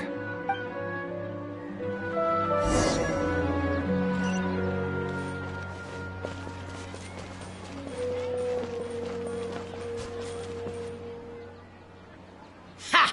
So, plan on keeping yourself locked in there, huh? Fine by me. If you're not going to come out, then I'm not going to leave. My tomato was growing so well, it had all the potential to become the best tomato this year, and you cut it straight from the vine! I already told you I had nothing to do with it. Why would I take a tomato that's still weeks from ripening? You'd have to be awfully green as an investigator to think it was me. Ugh. You see, the word green here can refer to both the color of the tomato and the fact that your skills could use some. Enough nonsense! Just come out and face me, you coward! You're out of your mind. If I've actually done something wrong, then get a mantra and pull me out by force, why don't ya? Oh, why you? Professor Zaha Hadid? And who are you? Oh, Kaveh. Fancy seeing you here. How long has it been? Come on, get over here and let the professor take a good look at you. Not bad, not bad. You've grown taller again. Professor, what's going on here? It's no big deal, really. A few of us old scholars got bored in our retirement and decided to put together a vegetable growing competition.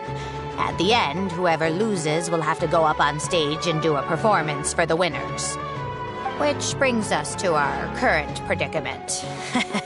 My tomato was sure to win until a certain someone decided they couldn't bear to lose. Hey, don't try to defame me in front of the kids. If we're airing out each other's dirty laundry now, then why don't we talk about you sneaking into Janat's garden the other night? Lucky for you, seeing these youngsters come to pay their respects today has put me in a better mood. I'll let you off the hook, for now. Come on, let's go. We'll take our conversation elsewhere. He doesn't need to be a part of it. Yes, of course.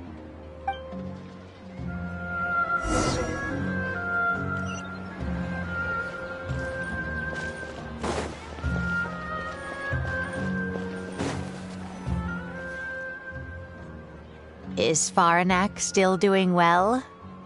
Yes, as far as I know. She left for Fontaine some time ago and started a new life for herself. She's still doing work related to architecture, though. Ah, yes.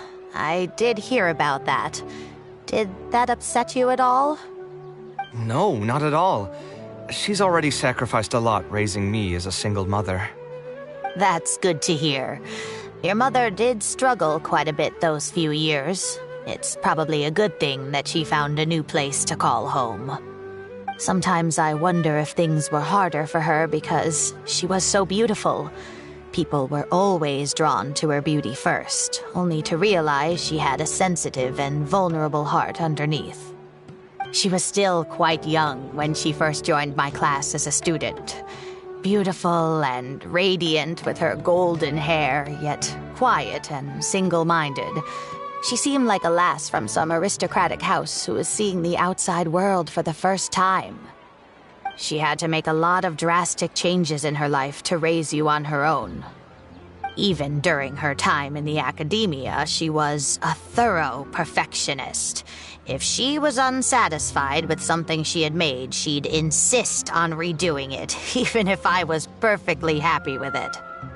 She had many admirers, and they'd always fill up the first few rows of seats, hoping they could get closer to her sitting in the first row. If it were any of my other classes, you'd have found nobody sitting in the front. But every time I saw her, she was always in that same rigid pose. She'd have one hand on her forehead with the other clutching her pencil. Her eyebrows would be knitted in a frown as she concentrated on the blueprint in front of her. I'm sure she had many difficult moments in her life. How did she cope with the stress? I'm not too sure. She never talked about such things with me. She rarely opened up to other people, you know. I do remember one time, though, when she got into a heated argument with a friend. She said something I found very memorable. She said, "True art cannot be understood, but as an artist, I wish some people could understand its meaning and value." If you ask me, that's probably the greatest source of pain for geniuses of their craft. It's extremely hard for them to find someone who can truly understand their ideas. So that's how it is. I wonder if the password could be...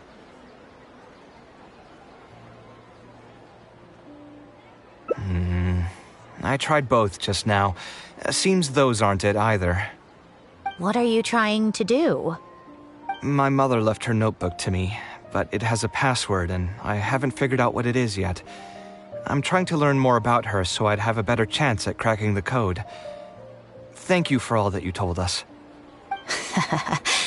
It's the least I can do. Talking to youngsters like yourself makes me feel younger too. Honestly, looking at you now, I can see how much you resemble her. It's almost as if she's standing right in front of me again. Your personalities are quite alike, too. You're both stubborn and both a little awkward. Of course, I'm sure the similarities are mostly superficial. But so long as you continue to harbor those traits, you'll find a lot of difficulties in your work. I've taught a lot of students over my career, and in my experience, very few genius architects of Ksharawar ever found happiness for themselves. They would know exactly what they want to express and fight for it tooth and nail, which inevitably led to arguments with their clients. Some clients would choose to respect the architect's vision or just let the argument go because of the architect's reputation, but those are the rare ones. When Faranak first graduated, she was getting into arguments with her clients nearly every single day. I think it only got a little better when she met your father. I see. But wasn't my father from Ratawahist? Could he understand the designs my mother made? No, I think they were probably beyond him, too. But despite that, he still stayed next to her, listening to her joys and sharing in her sorrows. Faranek had many admirers, but she ended up choosing your father. His support probably played a part in that decision. So instead of understanding, perhaps all we need is just companionship. Huh, it worked! Oh, was that the right password? Yes! Then you should be on your way, child. Find a quiet place and see what she wanted to say to you. Being the awkward person that she is, I suppose there were many things that Faranek could never say out loud. Instead, she probably left them in her diary, hoping that they would make their way to you one day. If you're ever in a mood to chat again, just come and find me here. You're always welcome to discuss architecture topics with me as well. Thank you so much, Professor. There's no need to be so formal. I'll let you kids go. It's time for me to take another stroll around the vegetable garden. I wonder what my mother could have written about. They all say Zaha Hadid's class is the toughest, but I think it's actually not too bad. On the other hand, though, structural mechanics is definitely a pain, no matter how you try to approach it. I doubled down and managed to get through it in the end. I met someone special. At first, I didn't think much of him, but now, I feel very happy whenever I get to spend time with him. We decided to name our son Kaveh. I don't think a younger me would have ever imagined forming such an intimate bond with another person. Back then, I lived only in the shadow of myself, as well as that of the dream in my heart. The bad news came. And even though it's been several days now, I still can't bring myself to come to terms with what happened. My eyes are so swollen it's hard to see. What if they're all lying to me? And this is just a long, cruel dream. But I have to face reality. I still have someone to take care of. No matter what happens, I'll do my best to raise my son on my own. Huh? Is this a drawing? Seems like it was done by my mother. This blonde man was probably my father, but who are the other people in the picture? Huh? Why do a few of them look somewhat familiar? From the dates in the notebook, she probably drew this more than 30 years ago. I hadn't even been born yet. Maybe we were thinking too much. Oh, there are a few lines written in the diary about this as well. The one who invited us to the gathering is a talkative woman. Including us, 3 couples showed up. There was also a person who came alone.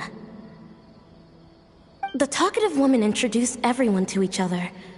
She spoke really quickly, so I couldn't quite catch everything she said, but I also didn't feel like asking her to repeat herself. My husband seems to be friends with the man with long ears. I couldn't really join their conversation, so I've resigned myself to sitting in a corner and drawing in my notebook. I don't think I'd be able to become friends with any of these people, especially that stiff-looking couple. That man is certainly very handsome, but he would constantly alternate between disjointed and serious ways of talking. His wife is a bit more bearable. We were not acquainted with each other to begin with, and I doubt we'll see each other again after this gathering. The ambiance of this gathering is surprisingly pleasant, however. Talking to people can allow us to find some peace after a long day. Maybe my son will also partake in these gatherings in the future. I hope he'll be able to make many friends. Who would have thought my mother used to attend that kind of thing? It seemed she was only good at talking about her own work, and found it difficult to join into other conversations. As a result, she often kept to herself and would be off to the side, drawing. There's more written on the back. Oh, it seems like it was written to me. Kaveh. I was both overjoyed and distressed when I learned of your decision to continue your studies in Kshahrewar. You are very talented, and I am confident that you will become an architect of much acclaim.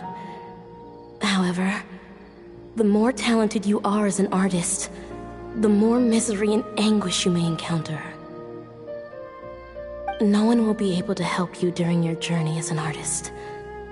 But outside of your life as a creator, you can learn to form connections with other people and enjoy many other things in life. It's the only way to alleviate your suffering. Whenever you feel down, seek out a friend to sit and have a chat. You can accumulate joy and fulfillment by spending time with them. The positive feelings you gain will get you through the long and difficult years. Never forget that companionship is the most important thing of all. So that's the answer she prepared for me. She really thought long and hard about me and my future. Well, now that I've read her words, do you think I should accept Tainari's invite and attend that dinner at Pardis Di? The thought definitely crossed my mind. Although it'd be nice to get together with friends and chat the night away, I don't want to bring down other people's moods because I'm sad. Besides, don't most people hate the feeling of seeing their friends troubled and being unable to help? And what's worse, nearly all of my problems can't be easily resolved with some encouraging words or gesture. And don't forget, I'm also older than all of them. As their senior, I should appear to be a bit more responsible.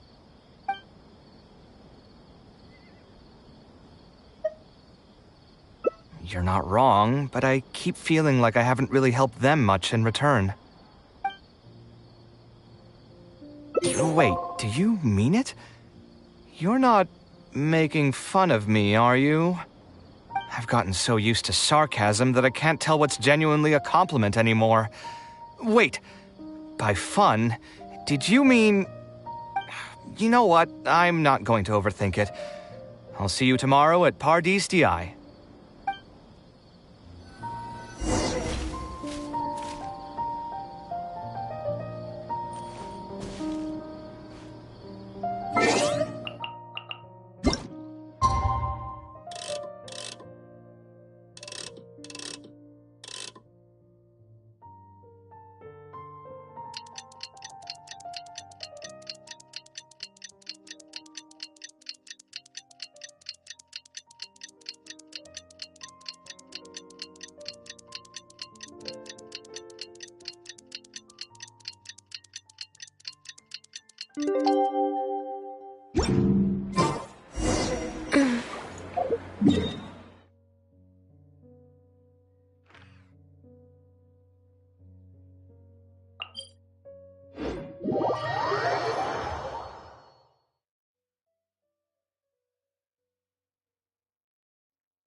Alhaitham also got my invite, right?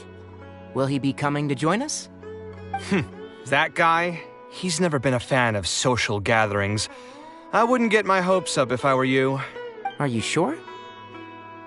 All right then. I guess we won't wait for him. Yeah, let's go. I mean, maybe we should give him a little more time. We can keep chatting for a while longer. Oh, sure. You still haven't told me, what's the occasion for getting us together here at Pardistii? We're celebrating the end of the first phase of Kaveh's studies. I wanted to thank you all for the help you've given her along the way. Then where's Kaveh?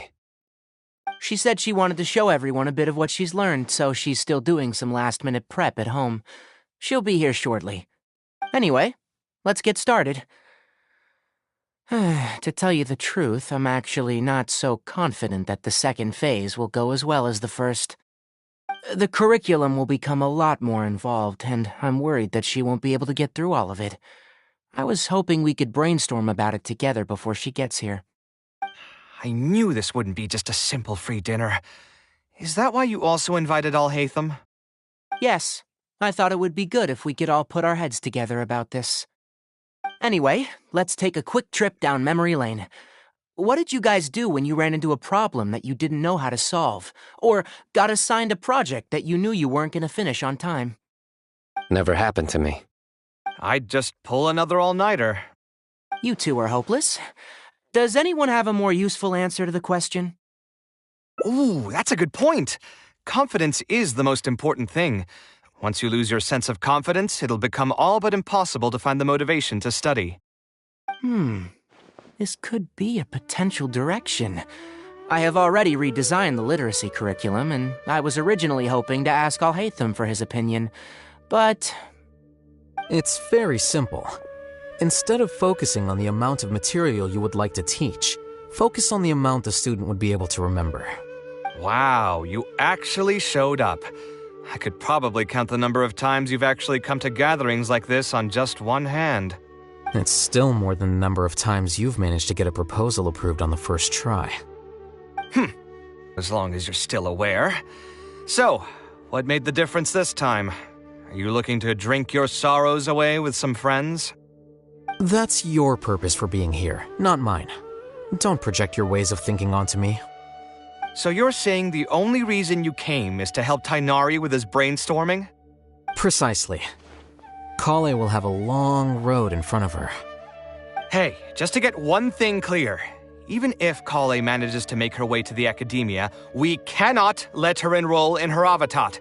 Ksharawar is obviously the best choice for her. She's been a trainee forest ranger for so long, she'll definitely be good with her hands. What are you saying? Spontamad is the better choice. It's where I graduated from, after all. Then what about Amorta?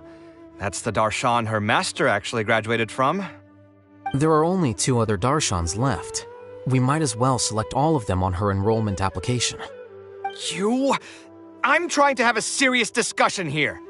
Traveler, you aren't associated with any of the 6 darshans. In your opinion, which darshan would be the best choice for Kaveh? Well said. Agreed. And my goal in inviting you here was to gather some thoughts on the execution of this second phase.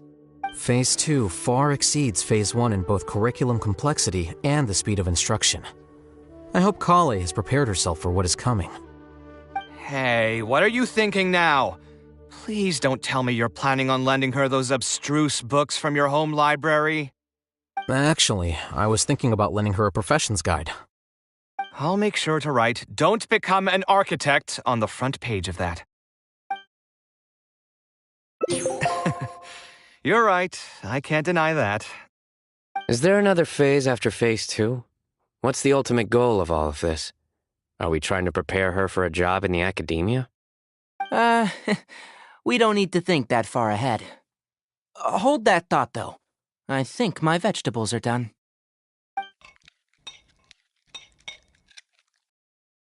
I'm telling you, that client had no idea what he was talking about. No matter what I did, he had something bad to say about it. Have you considered finding another client? They're all the same. I haven't had a good night's sleep for months now.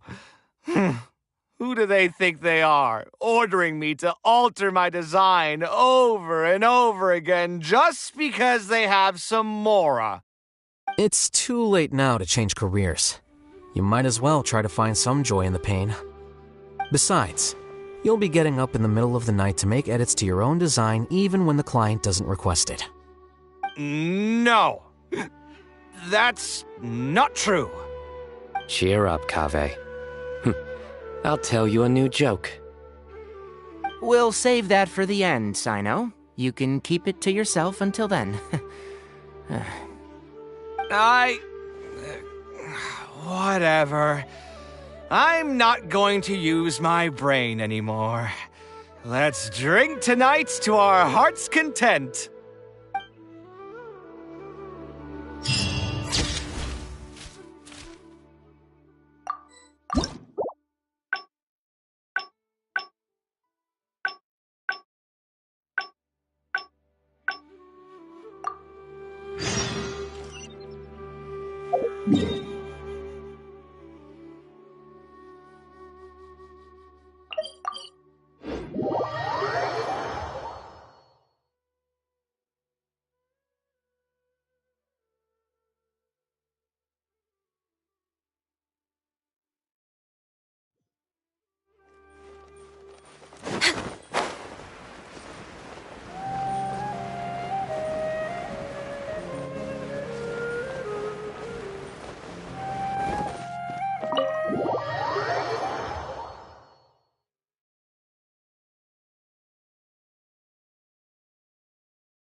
Alhaitham isn't in, so feel free to sit wherever.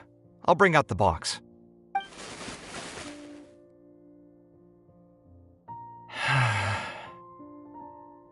Oh, nothing. I just didn't realize how much time had passed. The box is pretty dusty, which means it's already been a while since I've moved into this place. And many years since my mother moved to Fontaine. I'm happy for her. I hope she'll be able to find happiness there. She raised me all by herself after my father passed away. It definitely wasn't easy for her. Anyway, enough about that. Let's see what I packed into this box. What are all these things?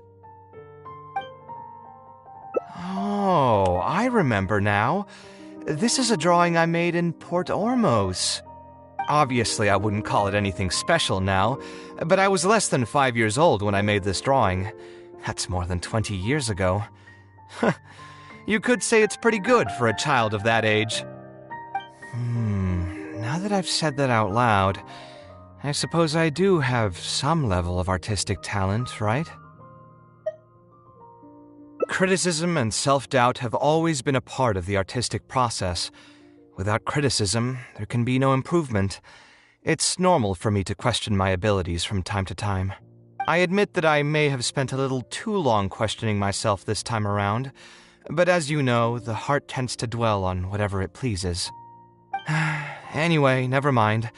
The more I talk about it, the less confident I feel. Let's see what else we have in the box. My building blocks! It's been years since I've last seen these. When I was a kid, I used to stack them super high, and could even stabilize the tower to keep it from tumbling over. Oh, and this blueprint. I made it by copying my mother's sketch, and the aspect ratio was horrendous. It's still technically the first blueprint I made myself, though. I was super proud of myself when I finished it, and put it in the same pile as my mother's sketches, hoping she'd notice and compliment me for my good work. Unfortunately, my mother didn't realize that I had put it there. When she had a meeting with a client the next day, she handed my blueprint to him by mistake. The client was completely confused by this new blueprint, but apparently he felt too tongue-tied to question such a famous architect. It was only a few days later that he finally gathered up the courage to pay my mother a visit. He asked, "The door in this blueprint is even taller than the roof. Is this supposed to be part of the design?" My mother took me with her to personally apologize to the client several times. She didn't scold me about it in private, though. Instead, she went over all the steps required to draw a good blueprint and was very patient throughout the whole process. I still remember it like it was yesterday.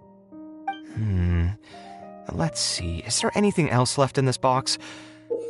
What was this again? Ah, this is my mother's notebook.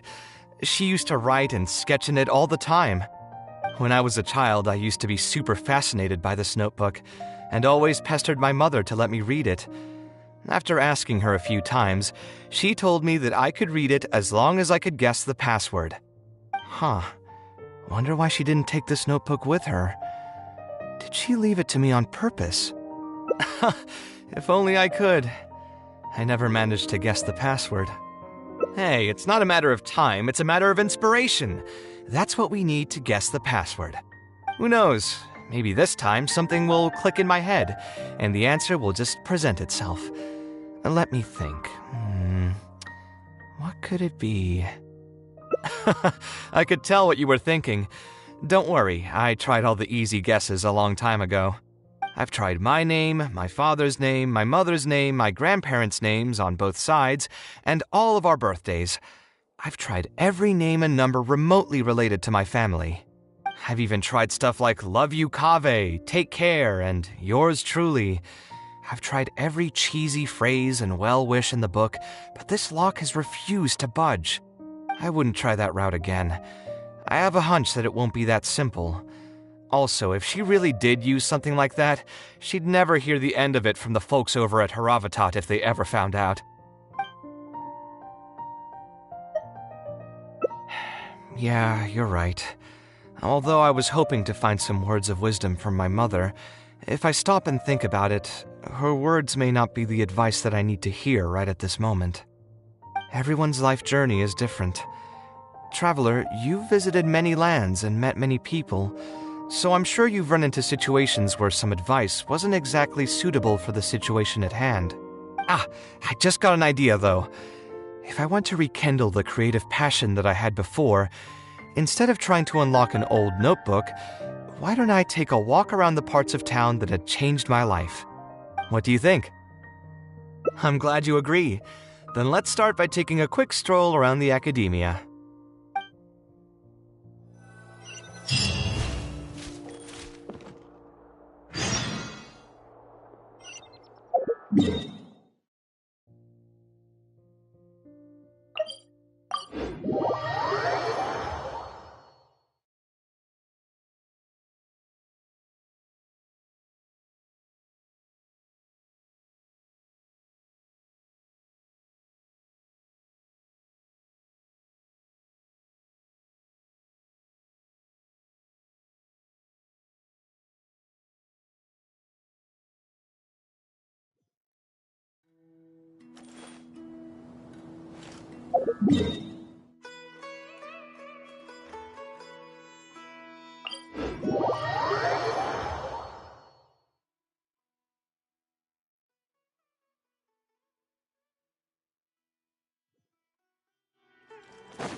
Next on the agenda...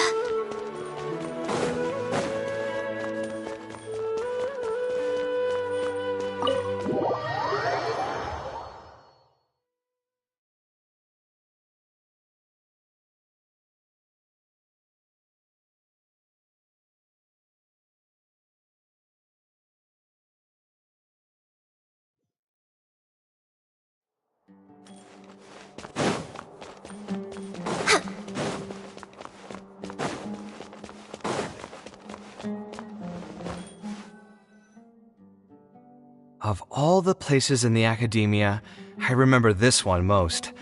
When my studies got busy, I used to pull all-nighters here trying to finish my blueprints. Who doesn't miss their time at the academia? Life was a lot simpler then, and we all had far less troubles. I created many designs that I thought were beautiful in the House of Dana. I drew whatever came to mind, since I didn't have to care about budget constraints or turning them into reality.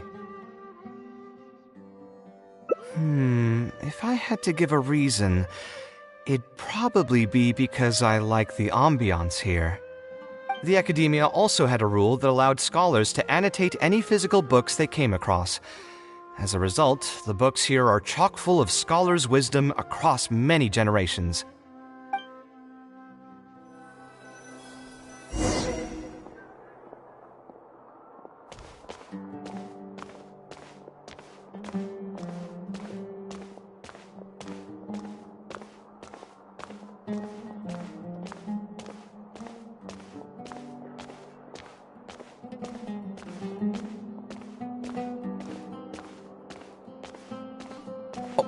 Here, this is a great example.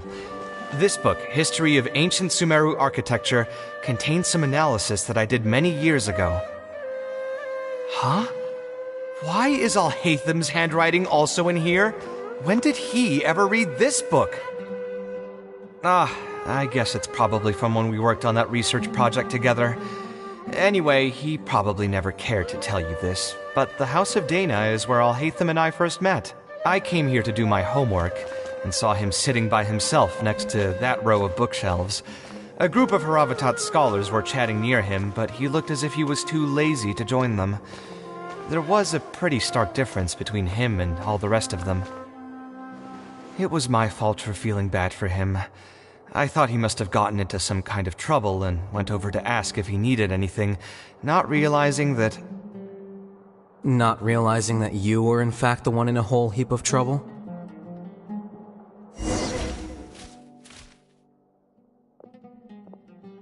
Alhaitham? Why are you here? The House of Dana is a public space. Anyone can come here, no? But shouldn't you be at the records room at this hour? You're not here to watch me make a fool of myself, are you? You think I would derive amusement from watching you fall into depression over your life's various troubles? If that's the case, then I suppose I must have been entertaining myself for years. I came here to pick up a few files. If your voice hadn't managed to get through my soundproof earpieces, I probably wouldn't have noticed you. All right. I admit I was probably overreacting just now. Probably not when he's right here with us. As his senior, I shouldn't try to tarnish his reputation. There was nothing embarrassing or shameful about it. When I was still a student at the Academia, I once collaborated with Kaveh on a research project. A collaboration is usually beneficial for all parties, but due to issues with our personalities, we ended up going our separate ways before completing the project. We had a number of differences, and they remain unresolved even today. But there's no point going into that right now. The more important question is, why are you at the House of Dana? As a senior scholar, isn't it my responsibility to offer my friend a quick tour and explanation of the Academia's architecture? I see. Then let me guess. Your next stop will be the pavilions around Razan Garden? Our famed architect sure loves showing off that corner to all his friends. Oh, and Kaveh, a lot of the books you annotated have been moved to the innermost section of that bookshelf over there. You'll have to dig them out yourself if you need to find them. Huh? But why would you know that? Don't tell me you finally had an epiphany and realized that there's great virtue in respecting your elder's work. Sure, if that will give you some self-confidence. Leave any words of thanks you may have to the ex-Grand Conservator. The last time he was here, he was complaining that he had received reports from current students. The main grievance being that the annotations are too long and difficult to read. As a result, the books you annotated have been moved to the back shelves. What? But all of my annotations were extremely important. Instead of reporting me, they should have been thanking me for my service. The notes that I took, they couldn't have asked for a better analysis of those books. Okay, just you wait. I'm going to fix this right now. I'll dig all the books out and return them to the proper shelves. Oh, we'll wait. Anyway, you were about to say he's feeling a bit down? Put through the ringer. What an interesting phrase. I assume he used those exact words himself? He probably did suffer quite a bit, that's true. He always spends a lot of time editing his proposals, with the goal of satisfying as many of the client's preferences as possible. But the satisfaction of one client will not translate to general satisfaction with his work. Many problems in life can only be solved by a fundamental change of attitude. As the leading genius of Ksharawar, Kaveh should have both the right and the confidence to reject any unreasonable demands. There are plenty of architects in Sumeru who are inferior to him in skill, yet far more irascible in temperament. What's more, there are plenty of people who look up to such individuals as paragons of staying true to one's principles. Clearly, his predicament is inevitable, since he holds other people's feelings as more important than his own. Of course, each person is different, and we should respect the paths that they have chosen for themselves. Admonitions will serve no purpose. People tend to succumb to familiar pitfalls, and this is especially true for those who believe it's their duty to carry more burdens on their shoulders.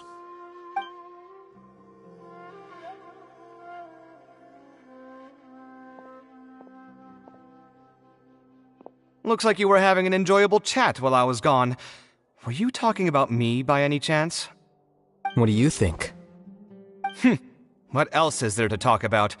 Surely no one would be interested in talking about the files that you were browsing through earlier. Anyway, you should take a look at this. Look at this comment on page 82.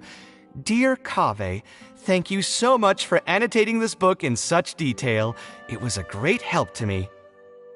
See that? Now that's how a student should treat their seniors.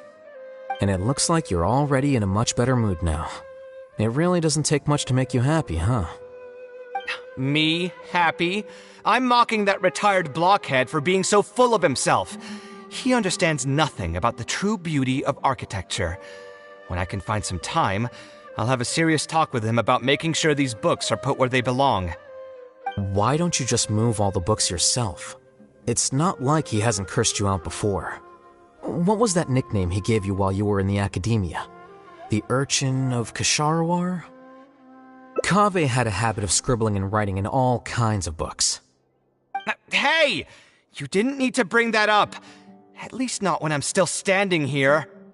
Oh, actually, I also found a really old sketch in one of the books over there. See? Doesn't it remind you of something?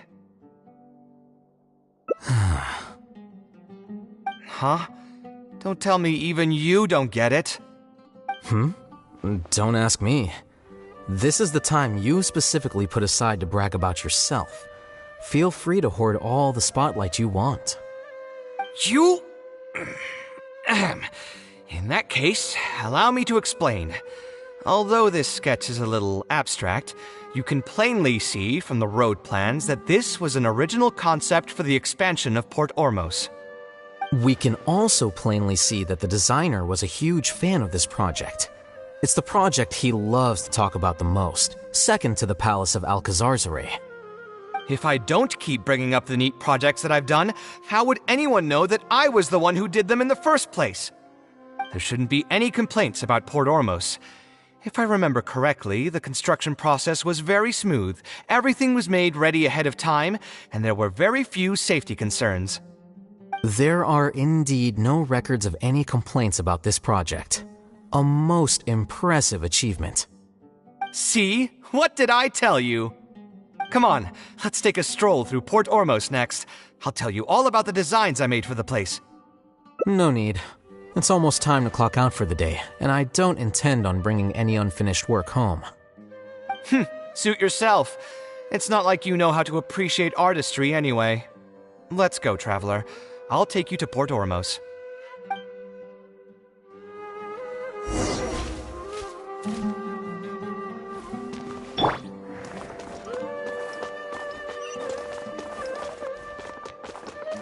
Time to go.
Port Ormos.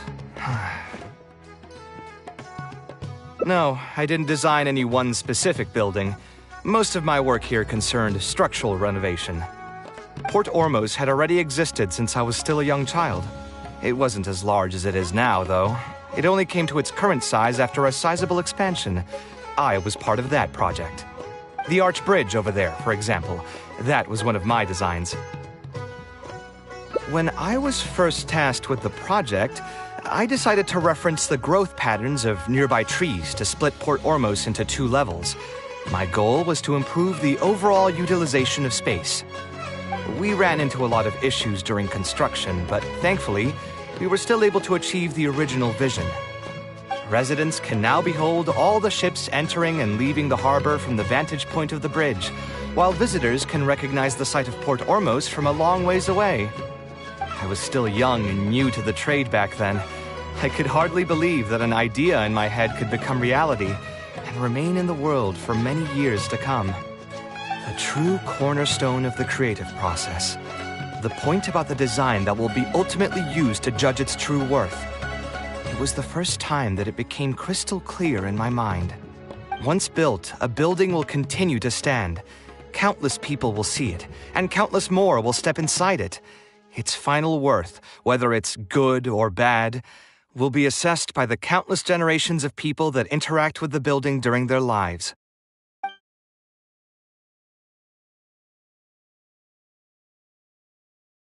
You think so? I'm glad to hear that. But even with this project, I still had one small regret.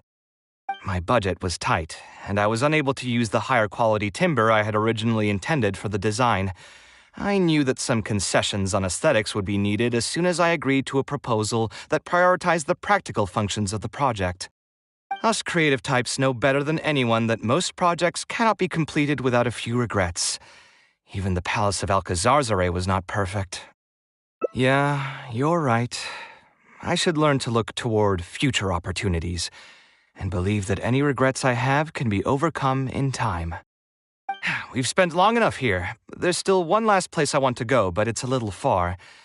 Would you be interested in a quick trip to the desert? Great.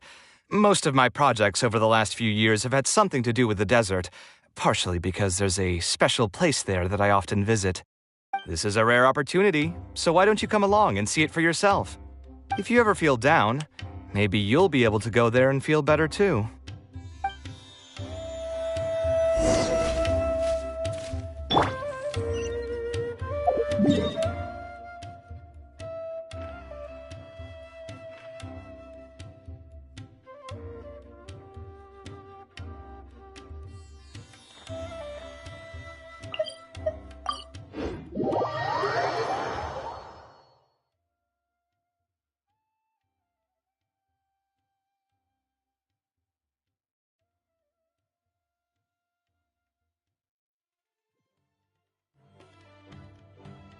Who would have thought that so many primal constructs could have congregated here while I was gone? We won't be able to sit and talk peacefully with these guys around. Let's clear the area.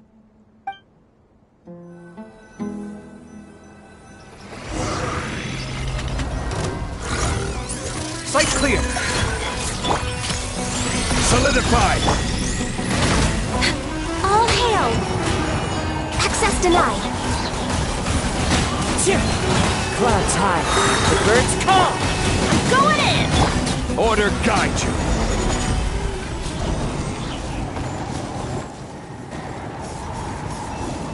Isn't this place great? I often come here to clear my mind when I'm dealing with a difficult situation. You know what I mean.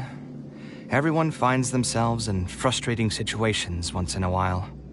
Just take me as an example. My family life got shaken up quite a bit when I was young. I struggled in school, and I got into a huge pile of debt building the Palace of Alcazarzaray. Although Alhaitham thinks that it's because of my personality that I continue to live in the shadow of the past, I think it's also just a part of life. Plus, if I look back, I've honestly had my fair share of good luck as well. You could probably say I've followed in the path of my mother. Like her, I've gained a name for myself as an architect, built something that's seen as my magnum opus, and found many projects that others have entrusted to me to finish. Life is too boring when you live with no enthusiasm and passion. Only those who believe in the inherent meaning of it can capture the small nuances of everyday life and turn them into inspiration for beautiful designs. Of course, I will concede that loving something also means taking it to heart. So to an extent, caring is also a source of pain. If I didn't love my work, I wouldn't be so torn up about it all the time. But still, isn't this place beautiful? Despite the erosion from the winds and changing seasons, you can still perceive its past beauty and glory. With different landforms come different architectural styles. The desert's history has left it with few records regarding its buildings, so I often visit the desert to investigate things in person. The sight here has moved me ever since the first time I laid my eyes on it. I told myself that one day, I would also be able to create buildings that move others. My pain will one day fade into nothing, just as I reach the end of my life. But buildings are different. They are far more valuable than most materialistic things, and far more durable than human flesh. As long as there remain souls in the world who can decipher the meaning behind them, they will also have acknowledged me across the vast stream of time. If you were to ask me what art is, that would be my answer. You think so? But I feel I've always been like this. Remember that question I brought up before? The one about whether I should see art as a divine gift of inspiration from the gods, or as a product of my own existential struggle. I still haven't found an answer to that yet. But if art wasn't inherently paradoxical and enigmatic, then people probably wouldn't be drawn to it. Those who pursue art will be unable to avoid the pain that it naturally brings. Will often be floating on cloud 9 one second and sinking in a mire the next. I'll try gathering my thoughts again once I've found a way to define art in the first place. In any case, thank you so much for listening to everything I had to say.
We're way behind schedule.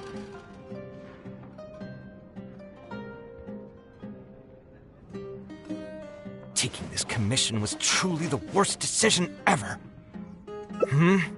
Oh, hey, I wasn't expecting to run into you here. Actually, while we're on that, what are you doing here at the tavern? Don't listen to anyone who says that drinking is an elegant pastime. It's no good for your health. So So you saw all that, did you? Ugh, I thought I was in the clear. I made sure to double-check that nobody I knew was around. Anyway, thanks for looking out for me. Honestly, it wasn't that big of a deal. I'm used to it by now. Stress is just an inescapable part of being a working adult. Boss, I'll have a glass of wine. Same as last time. Do you want something too? I'll put it on my tab. Wine in a glass of juice, coming right up. I know you're already keeping a secret from me, but if you could add this one to the list as well, I'd really appreciate it. Arguing with a client is not a good look for me. If word gets out, other potential clients might be afraid to work with me. That guy, though, what was he even going on about? All those ridiculous demands of his? He's just a blabbering fool trying to act like a know-it-all. Another glass, please, boss. I'm not leaving today till someone has to carry me out. You've got it, sir. I gotta say, though, it almost feels like you're saying that every other day now. It really is every other day that you'd run into a client who knows nothing about construction requirements or architectural style. If this was in the past, I'd never have gone through 6 whole drafts trying to accommodate the client's preferences. But perhaps getting used to this just means that I've grown numb to it. I've worked on so many projects since graduation, and none of them have been approved at the first pass. I would spend a lot of time altering my designs, and by the time the clients were finally satisfied, all my passion and enthusiasm would be gone. It feels like I'm straying further and further from my artistic vision with every change I have to make. I suppose, though, that just sticking to your guns and completely disregarding other people's feedback would also not be a good thing. All of this makes for a real paradox, one that particularly crops up in my work, too. In the end, what is the true meaning of art?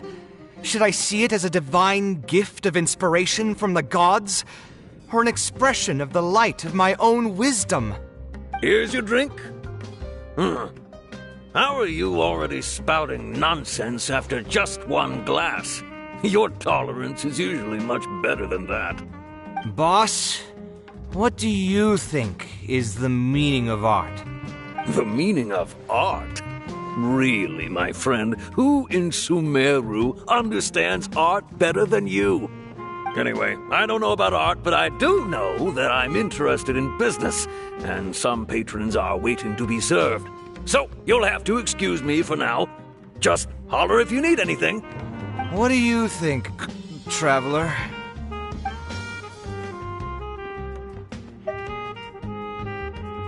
Exactly. So our thoughts on the meaning of art are rather similar.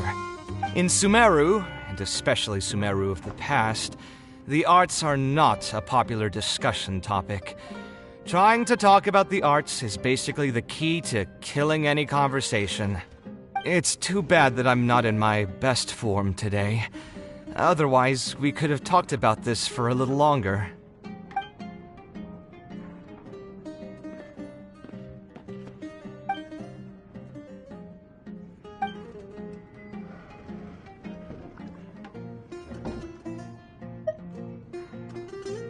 Sounds great to me. I don't even want to think about this project anymore. But what should we do? It's probably not a good idea to just drink until I pass out here. A different career. I see. That's not a bad idea. I think I've heard a saying somewhere before. 80% of a working adult's woes are due to not having enough mora in the bank. It's just a saying, of course, but even I will admit that my life would be a lot better if I could make additional mora. And if I want to make mora, I should finish that ridiculous commission. But I really can't find it in me to go back and talk to him right now. Hold on. I just remembered that I used to have a senior classmate by the name of Alkami. If memory serves me right, he's no longer taking private commissions, but he's still doing pretty well for himself. Maybe I'll be able to get some advice from him. Yeah, I should get on this right away. No more wine for me today. I'll grab the bill and be on my way.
Kaveh, it's you! It's been a while. What have you been up to recently? Yeah, it's been a long time, Alkami. Things haven't changed much for me. I'm still taking private commissions for all kinds of projects. I heard that you were the genius behind the Palace of Alcazazare. I bet you're all set for Mora after a project of that size. Well, it's hard to make a profit from every project, you know. Hard to make a profit? You've got to be joking. I've never met an architect who didn't make a profit from a project. Unless the client fled before they paid the commission fee in full. But that doesn't sound right either. Doesn't Dory have a pretty decent reputation in our local business circles? I don't think she's ever been involved in any kind of big scandal. Well, about that. I mean, it was complicated. I understand. Either way, doing one project after another sure gets exhausting over the years, huh? I've been there, so I can feel your pain. I mean, I obviously never had your reputation to live up to. That must have been stressful. But I'm sure we've faced all the same problems. Trying to keep your client in a good mood while you're trying to stop them from micromanaging things they don't know the first thing about. I don't miss it.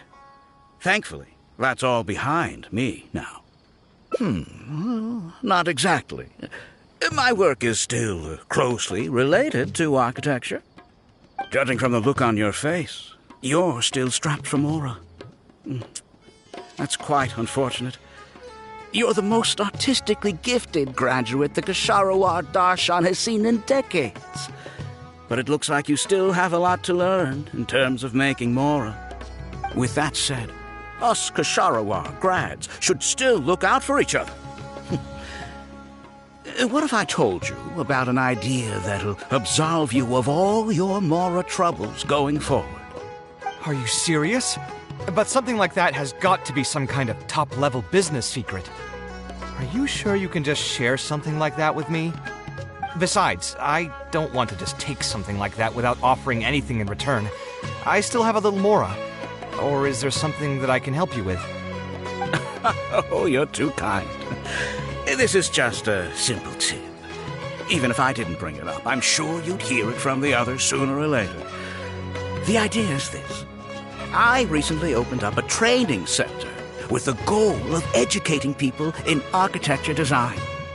Compared to the classes taught by those old fossils at the academia, my classes are more condensed and streamlined and will allow people to quickly get their foot in the door. Unlike the academia, I won't turn down anyone who's interested, rich or poor. As long as someone wishes to learn more about architecture, I'll accept them into my training center. It just so happens that I'm still looking for a few more instructors. So, what do you say? Interested in coming over to give a few lectures? Regardless of the pay, I can already guarantee that it'll be far more comfortable than working on random people's private commissions. Ah, so you want me to join you as an instructor? That does sound like something I'd be able to do. It sounds like a pretty stable job, too. What do you think, Traveler? Then it's a deal? Yes, it's a deal. Thank you, Alkami. Like I said, there's no need to thank me for this. The lecture room is not far from here, so you can just come straight here tomorrow morning. As for the pay, how about we start at 300,000 Mora per lecture? 300,000? Are you serious? How could you offer so much?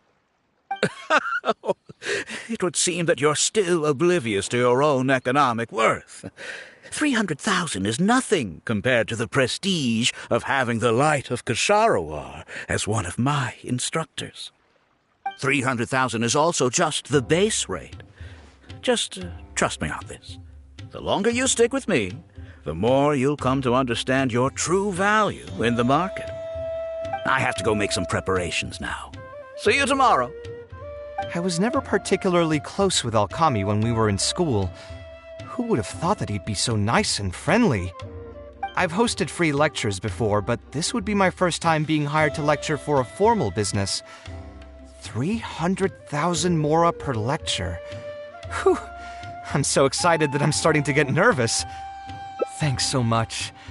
I think I will be able to relax a bit more with a friend in the audience. Now, what should I talk about tomorrow? Some lessons I've learned over the past few years? I should probably save those for later.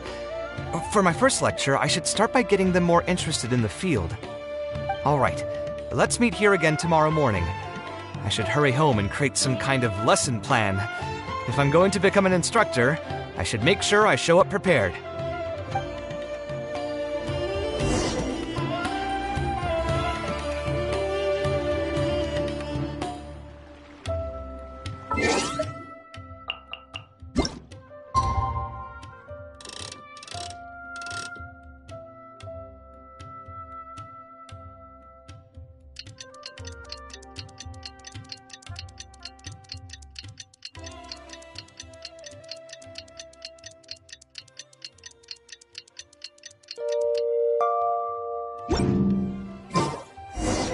Should we really be off work this early?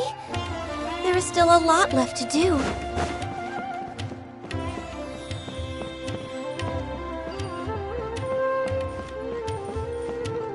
Next on the agenda...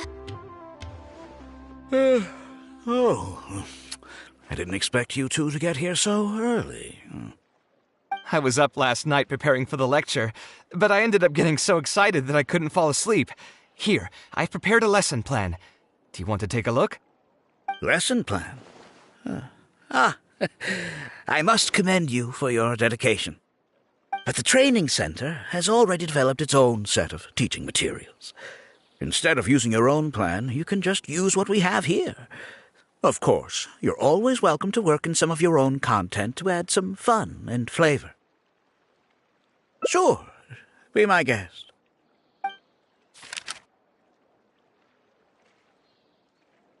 It's almost time for the lecture to start. Feel free to head in and start the class whenever you're ready. Huh. So you've already developed your own set of teaching materials. Seems like I won't need the stuff I've prepared after all. Anyway, shouldn't be a problem. I'll just go ahead and use your materials. There's something else I want to ask, though. This isn't going to be a large class, is it? No need to stress. There are only 20 people in this class. There are 14 classes at my training center. Out of all of them, the first class has the best grades, so I've directed them to you. We'll see how well they take to your lectures. 20 people, huh? All right. I think I can handle that. Oh, and one last thing. In the interest of keeping a quiet learning space, only instructors and students are allowed in the classroom when class is in session. I'm sorry to say this, but your friend will have to wait outside while you teach the class. Sorry about that. I'll meet you at the door when the class is over, then.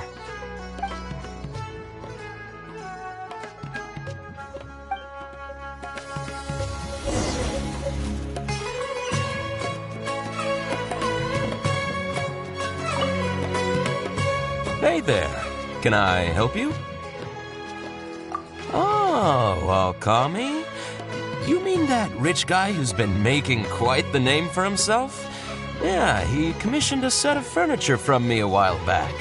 Paid a great deal of mora for it, too. I heard he earned a fortune working as a renowned architect. Now he's opened a training center so others can follow in his footsteps. If the tuition wasn't sky high, I'd enroll my child in a heartbeat. Architecture really sounds like a lucrative profession.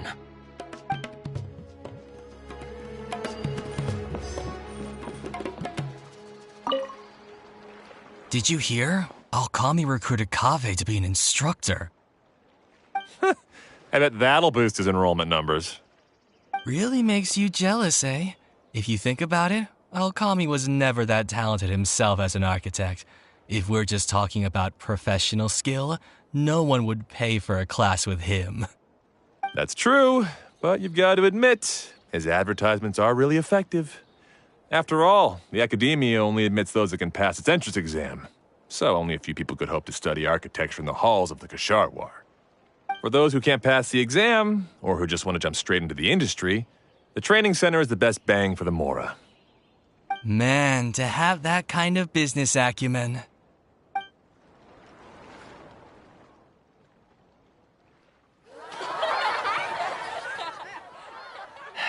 All right, everyone. There's no need to be nervous. Class is over, so we can just chat for a bit. I shouldn't have lost my temper during the lecture. Did I scare anybody? No, you weren't scary at all, Mr. Kaveh.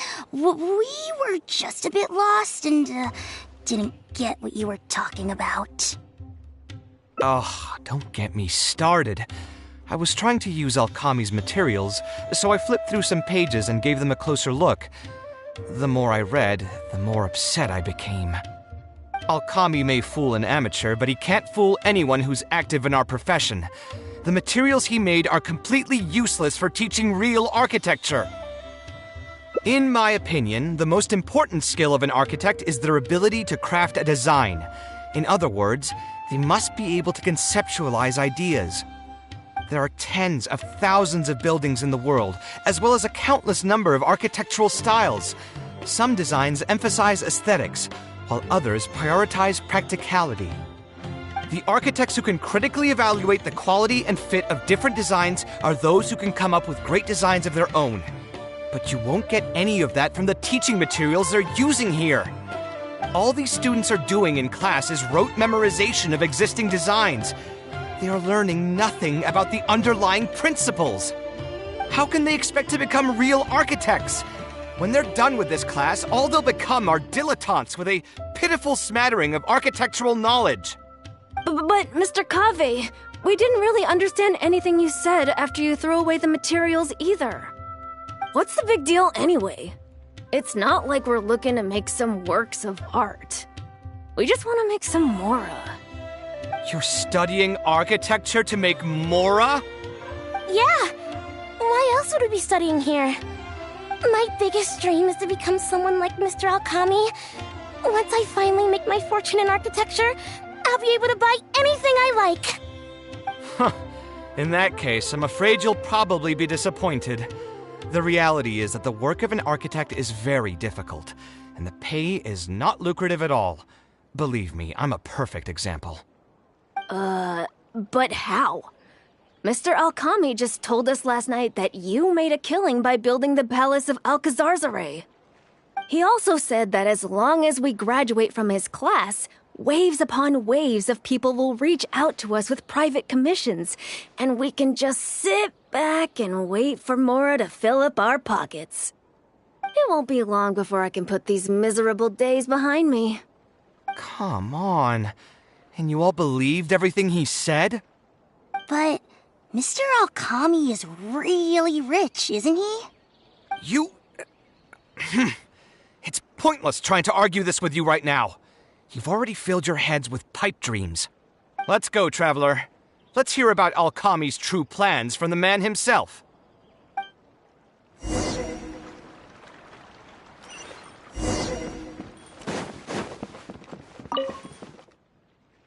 What's wrong, Kaveh? You look quite flustered. Did one of my students offend you? Were the students not astute enough for your liking? I must implore you to go a bit easier on them. After all, they're nothing like the genius scholars you're used to dealing with at the academia. We don't need to strive for perfect understanding. As long as some knowledge has been passed on, that's good enough. Yeah, I'm mad at them. But I'm even more upset that you're scamming people under the guise of teaching them about architecture. The students are all here hoping for a quick way to make money, but we both know that an architect's life is hard and exhausting. Just a little while ago, I was toiling over the 6th draft of a design for a client. If your client is unhappy, you can't break ground, and the longer a project goes, the longer it takes for you to get paid in full. What's worse, if your client disappears in the middle of a project, good luck getting anything from them ever again. You know all of this just as well as I do. Why lie to them? Look, Kaveh, you may be the light of Ksharawar, but like I said, you still have a lot to learn about making Mora. You may deny it all you want, but it's a fact that in today's Sumeru, architecture is a terrible profession. Our clients care very little for the effort we pour into our designs. Instead of appreciating us, they spend all their time nitpicking details and demanding changes, often forcing all kinds of ridiculous ideas onto us. I suppose that's more or less true. Go on. Why should we cling on to a profession that's difficult and unrewarding? If the field is dying, then a person who still wants to make a good living will just have to change their strategy.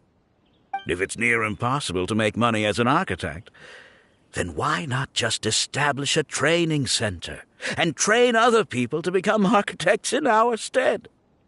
Wait, how does that make any sense? Aren't you just leading them into the same trap? We are already stuck, my friend. The more people we can lead into this pit and stack as padding beneath our feet, the more comfortable our lives will be. That's right. Making money as an architect is a slow and agonizing process. In comparison, earning tuition from a training center is far easier. None of the students will ever know, however. In their eyes, all of my income was earned during my years as an architect. It's easy for them to fall for my promise. After all, everyone wants to live the dream of being the person who can spend millions without batting an eye. The more students I get, the more money I earn. And the more real that dream becomes. And then what? Once they graduate, they'll still find out the truth about architecture and struggle to stay afloat amid all the problems we already talked about. When that happens, your facade will pop like a soap bubble. No one will believe you anymore. Ah, but that's just one way to look at the problem. No two people have the same amount of talent. Even if they fail to strike gold in the future, you can't say that it's my fault and mine alone. Oh, and also, I never actually promised that they would achieve financial freedom as long as they become architects. All I did was nudge them towards that belief. I'm not even scared if they do come back and stir up trouble. My training center has all the required permits and certifications. Even the Dendro Archon herself couldn't find fault in any part of my business.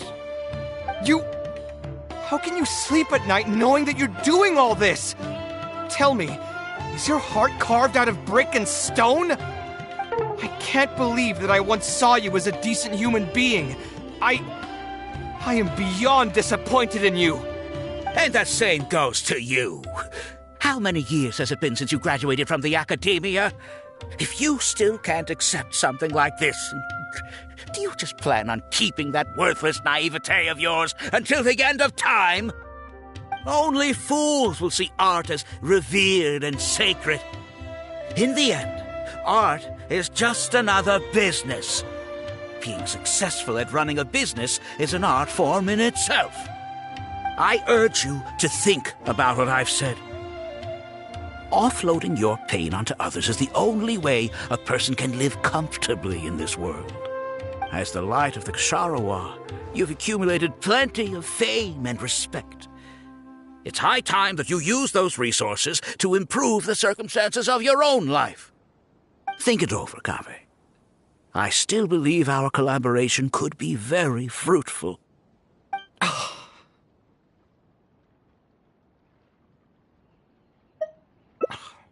I'm so mad, I feel a headache coming on. There's nothing more I can say to him. I'll resign from my position as instructor. Of course, I'm sure you've realized that as long as I remained at this center, he would be able to use my name to advertise this place. Even if I just sit back and do nothing, others will be deceived and suffer because of me. He is right about one thing, though. These kinds of training centers are everywhere. And even if the academia was to find out about it, it's unlikely that they would take any real action against it. The most that they could accuse him of is false advertising. And even that would be hard to prove. Oh? Did you notice something else? Yeah, you've got a point. The rate he gave me was 300,000 mora per lecture. That probably came out of the students' tuition. And who knows just how much he's been charging the students for attending his classes. If you're gambling everything on making it rich as an architect, are you really going to have the mora to pay for that kind of tuition? Right. We should hurry. The students didn't believe a word I was telling them.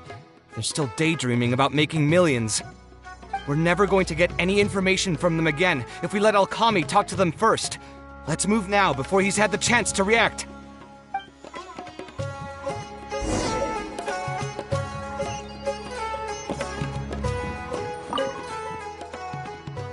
Oh, Mr. Kaveh? What are you doing back here? Class finished a while ago, but you're still here. Why haven't you gone home? I wanted to stay for a little longer. I'm still thinking about everything you taught during the class. Even though a lot of it went right over my head, I still thought the houses you drew were really pretty. Of course they were. All the examples I drew were world-famous landmarks. Each one was the magnum opus of a celebrated architect. It's a good thing that you could recognize them for their beauty. The accumulation of knowledge is the first step to artistic expression. Instead of rote memorization, you should try to relate and to understand. And after that, try to resonate with the work. Resonate? Yes. When I first got into architecture, there were many things about it that I couldn't understand at all. I would find a building to be beautiful, but have no idea what made it so good. And for most people, just being able to admire a building is enough. To become a good architect, however, you must also learn to assess and appraise. Going from admiration to assessment will take a lot of time and specialized knowledge, and I'm afraid that some superficial speed training won't be enough to take you there. Just as I thought. Becoming an architect won't be as easy as Mr. Alkami made it out to be, right? I'm sorry. I'm not trying to crush your dreams. All I want to tell you is that an architect's life is not as carefree and easy as others may make it out to be. I understand. Thank you for telling me the truth, Mr. Kaveh. I think I'll still stay here for the time being, though, since my family still hasn't paid everything off. Paid off what? Sorry, I can't say anything more. Mr. Alkami made it very clear that anyone who talks about it will be kicked out of the class. Don't listen to him. I am the most famous architect in Sumeru. If he kicks you out, then I'll just take you in instead. Really? Why would I pull your leg?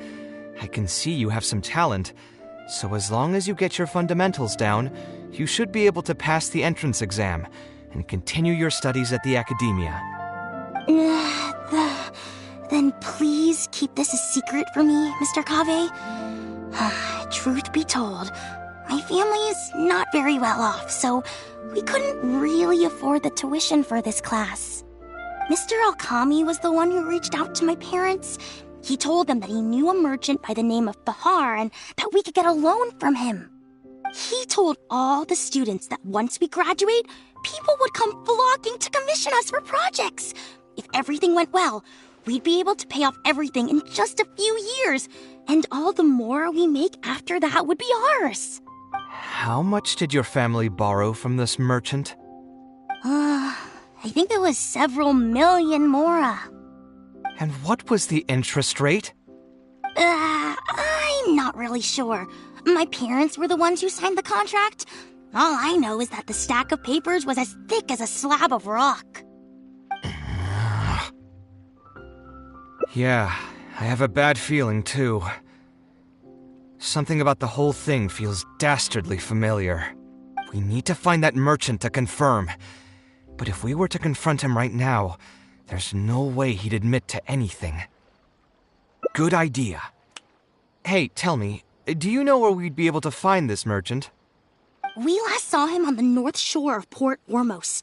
Who knows if he's still in that area, though. Well, it'd still be worth taking a look. Architecture...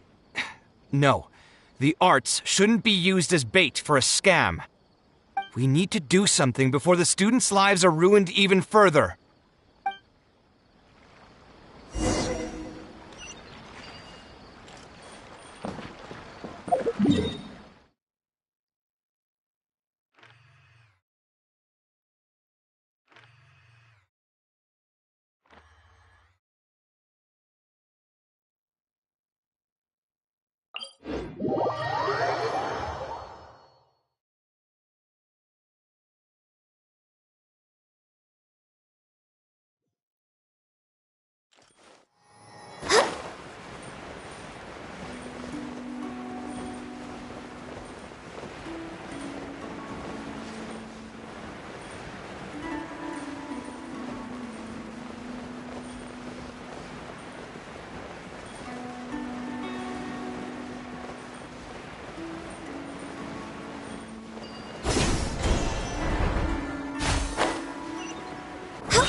Oh, I don't think I've ever seen you guys before.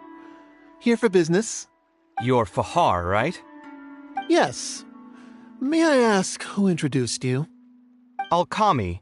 My friend here wants to enroll in his architecture class, but they're a bit short on money. Alkami told us you're the man to go to in this kind of situation. Oh, sounds like his business is booming. How much do you need? Let me see.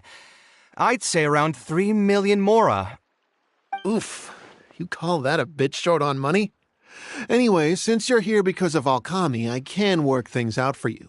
Make sure you sign the contract, though. Lots of people are borrowing money from me nowadays. Ah, here you go. Don't worry, there's nothing particularly unusual about it. All you need to do is pay back the loan in full within 3 years. And what if they won't be able to pay it back? What do you mean, won't be able to pay it back? Once you graduate from Alkami's place, you'll be making millions of mora a year. Easy! At that point, paying this off will be a piece of cake. And even if you were to run into some difficulties and need to delay the installments, it's no big deal. We're all reasonable people here. If you can't pay quickly, you can just pay it back over a longer period. All that would change is your interest rates would get a little higher. It's hard work running a business. If we're taking risks to supply you with mora, it's only fair that you take on a bit of the financial risk as well. Anyway, there's no point in tying yourself in knots over the contract. With the way you're reading every single line, it's like you're worried you're about to get scammed out of your whole life savings. Why would I lie to you? Tons of students at Alkami's place have signed the contract. Aren't they all doing pretty well for themselves? I just did some calculations in my head. When you say the interest will get a little higher, do you mean it'll get higher than 30%? Of course, the contract did a great job of trying to obfuscate that fact. It only listed the amount that you'll have to repay every day, which gives the false impression that the amount hasn't actually increased by all that much. If you actually do the math, however, it's clear that the amount you need to pay on interest alone will amount to hundreds of thousands of mora per year.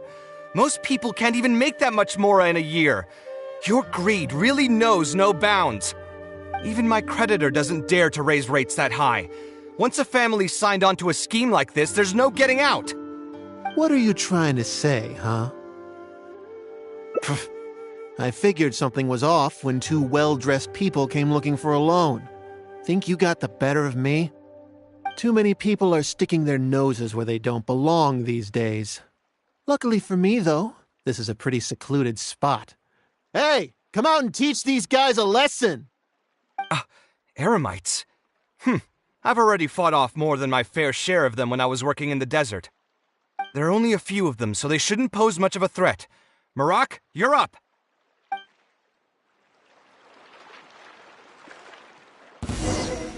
Come at me, following orders. Stabilize! The wind knows me. Born of ice and frost. Blaze over. Let's light it up! Into the wind.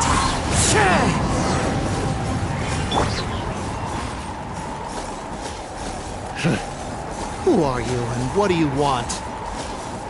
I don't think we've done anything to hurt or offend you, so why go this far to destroy my livelihood? Debt has the power to upend your whole life. I know very well just how miserable living in debt can be. But my debts are the culmination of many different factors, and my interest rate is still somewhat reasonable. As long as I continue to work with my situation in mind, my debts will eventually be paid off. But these students are different. They have neither the mental preparation nor the financial resources to pay back a debt like this.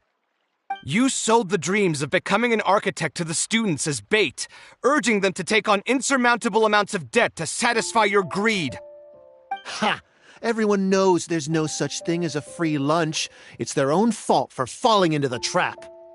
And if we're going to talk about greed, aren't those students the ones who are blinded by it? They completely ignore the risk that's right there in front of them. Ha! And here comes the silver tongue. Surely you use that to reel in the students as well. Even now, many of them are still hopelessly dreaming of striking gold after they graduate. People grow by learning from their mistakes. I hope this will be a valuable lesson to them. Let's head back to the academia and turn this guy over to the Matra. They should be able to link him with Alkami's business.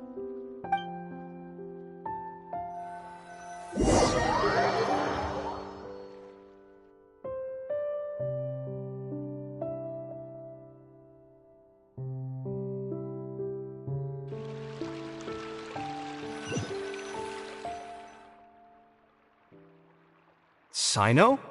Didn't think I would run into you here.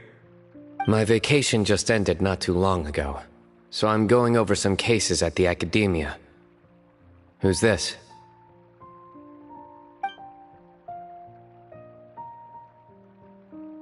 I see.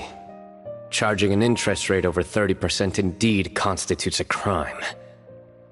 As it is highly likely that Alkami is also benefiting from this scheme, the Matra will open an investigation on him as well. The training center will be closed until further notice. Any funds we manage to recover from the suspects will be returned to the students. It's unclear how much we'll be able to get back, however, given their extravagant spending. That should still be enough. Once the students realize the error of their ways, they won't fall so easily for such traps in the future. Anyway, thank you for your help. I hope this won't be too much trouble for you. It's no trouble. Just another day at work. How did you two get tangled up in this anyway? Did you accept any mora from him? He promised to pay me 300,000 mora per lecture, but I resigned as soon as I finished the first session. I didn't take a single coin. Ah, that's good. What do you mean, that's good? Would you have taken me into custody as well if I had actually accepted any mora? I wouldn't have gone that far. But, had he insisted that you were also an active participant in his schemes, under our rules, we would have been required to open an investigation on you as well. Either way, though, I believe you are innocent in all of this. Had you actually been alright with making money through less than noble means, your life wouldn't be the mess it currently is. Hey, what was that? What do you mean my life is a mess? Never mind. Your life is fine. You're just messing with me now, aren't you? Let's get back to business. If Alkami's case can be successfully resolved, you'll be eligible for a monetary reward from the academia. Don't forget to pick it up after the fact. Huh. I didn't even know there was such a thing. I never would have guessed. What I'm trying to say is that we didn't report Alkami because we thought we could make some more off of it. The reward will be given regardless of your personal motivations. It was implemented with the intent of encouraging people to supply tips to the Matra. Fine. Is there anything else? I want to go back to the training center one more time and talk to some of the kids. Sure, but you should wait until tomorrow. My subordinates will shut down the center today, and summon the students to gather information on the total amount of mora they've lost in the scam. Alright, then I'll stay out of their way. I can talk to the kids tomorrow. I have a few other things to take care of, so I'll be off for now. If you want to follow up on this case, just come find me again. Or ask one of the Matra. That should finally be the end of that. Oh, who would have thought it would turn out like this? All I wanted was to find a new gig and earn some mora. To think Alkami would sink this low, it still makes me really upset. Still, I think I feel a little better now than when you found me back at the tavern. It's a little ironic, but you could say it's because I've realized that there are many circumstances in the world that are even worse than my own. Now that I've seen such things firsthand, I suppose I've earned a new sense of appreciation for my life. How should I put it? I'm pretty stubborn when it comes to my profession, so I often argue with my clients. The arguments are usually extremely frustrating, and every once in a while I'd wonder if I only became an architect because fate wanted me to pay for some sins I'd committed in a previous life. Alkami's suggestion would have allowed me to quit my life as an architect and earn money solely from my reputation. But now that I've experienced that for myself, I can confidently say that I'd never want to do it again. Every scholar has their own sense of pride and a line that they don't like to cross. Of course, when faced with the vicissitudes of life, some will surrender these things to seek a more comfortable life. I can understand that. Just speaking for myself, though, I don't think that's something I'd ever be able to do. The voice in my heart would just keep repeating one thing. The moment I turn away from my dreams would be the moment my career ends. If I stopped devoting everything to my creative activities, I'd be able to lead a more comfortable life, but at the same time, my sense of intuition and understanding for the arts would also begin to degrade. At that point, any materialistic ease I may have gained in life would just become another form of torment. In comparison, my current life comes with its share of difficulties, but at least I'd never have to deal with that kind of existential reckoning. I appreciate it. You may call me conceited for this, but I would also like to think I'm talented enough to be able to lead a decent life without compromising my pride. It's certainly not easy, but I want to keep at it. My thanks again for being such a great help throughout all of this. I'm planning to pay another visit to those kids tomorrow. Want to come with me? All right, I'll see you tomorrow then. Get some good rest.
Would have guessed Mr. Alkami was a scammer. The training center has been shut down, and the Matra have promised to return some of our tuition. But we've already spent so much time on this class. What should we do next? Mr. Kaveh said we can keep working on our fundamentals and try to get into the academia. Ha! Easier said than done. If it was easier to get into the academia, none of us would have signed up for the class in the first place. Only the best of the best can get into the academia studying on their own. Mr. Kaveh might be willing to teach us. Why? What reason does he have to stick around? So, you're the only ones that showed up today, huh? Huh? Kaveh's here! Now, that's Mr. Kaveh to you. I'm here as your instructor, so let's keep things a little more proper. I'll keep instructing you for a while longer. You can pass on the message to the other students. As long as someone wants to come, they can join the class. Oh, also, I'm usually pretty busy, so I'll only be able to teach architecture fundamentals on my days off. Another disclaimer, I can't promise that you'll all be able to understand everything I'm going to teach. Architecture is not an easy profession. Aesthetics aside, even the basics of safe design can already be a handful for most people. If you want to design safe buildings, you'll have to go through a systematic study of structural engineering. And just as a heads up, all of this will be a huge step up from the superficial stuff you were learning before. It'll take both talent and perseverance to get through the course. I don't want to hear anyone say that I didn't warn you. We'll try our best. It seems some of you are really serious about this after all. All right, everyone, pack your stuff up. No need to prepare much for today's class. We're going to go on a quick field trip. You'll know once we get there. Come on, let's get going. We'll be off once everyone's grabbed their pencils and sketch pads.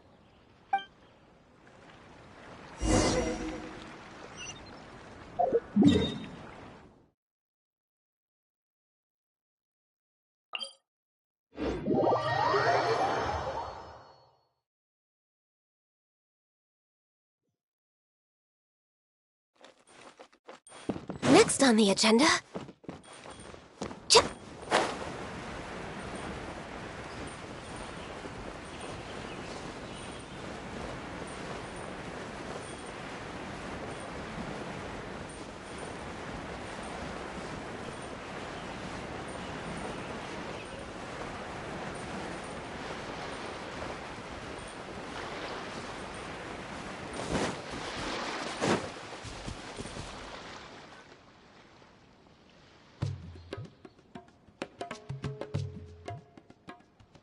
This lighthouse has been around for a long time, and I handled its renovations when I first graduated from the academia. The point of today is not so much about the lighthouse as a building, however. I just want you to take a look at it and do a bit of self-reflection. If you were tasked today with designing a building, how would you want it to look like? Don't think about how you'd actually go about building it for now. Just put your ideas to paper and draw the prettiest building that comes to your mind. So, it can be, any kind of building? Yep, as long as you think it'd look good. It doesn't even necessarily have to be a building. If you want, you can draw trees, the ocean, or even a garden area. Draw whatever you'd like. In my experience, it's best to approach the study of architecture from a point of personal interest, rather than for the sake of a career. Both the study and practice of architectural design are extremely difficult. A person who's forced to work on projects that they don't resonate with will only struggle and suffer. So at least for today, I hope the students will be able to create something that they enjoy.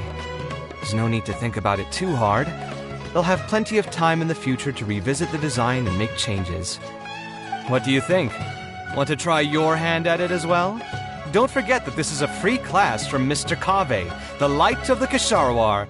On a normal day, this would cost you 300,000 mora.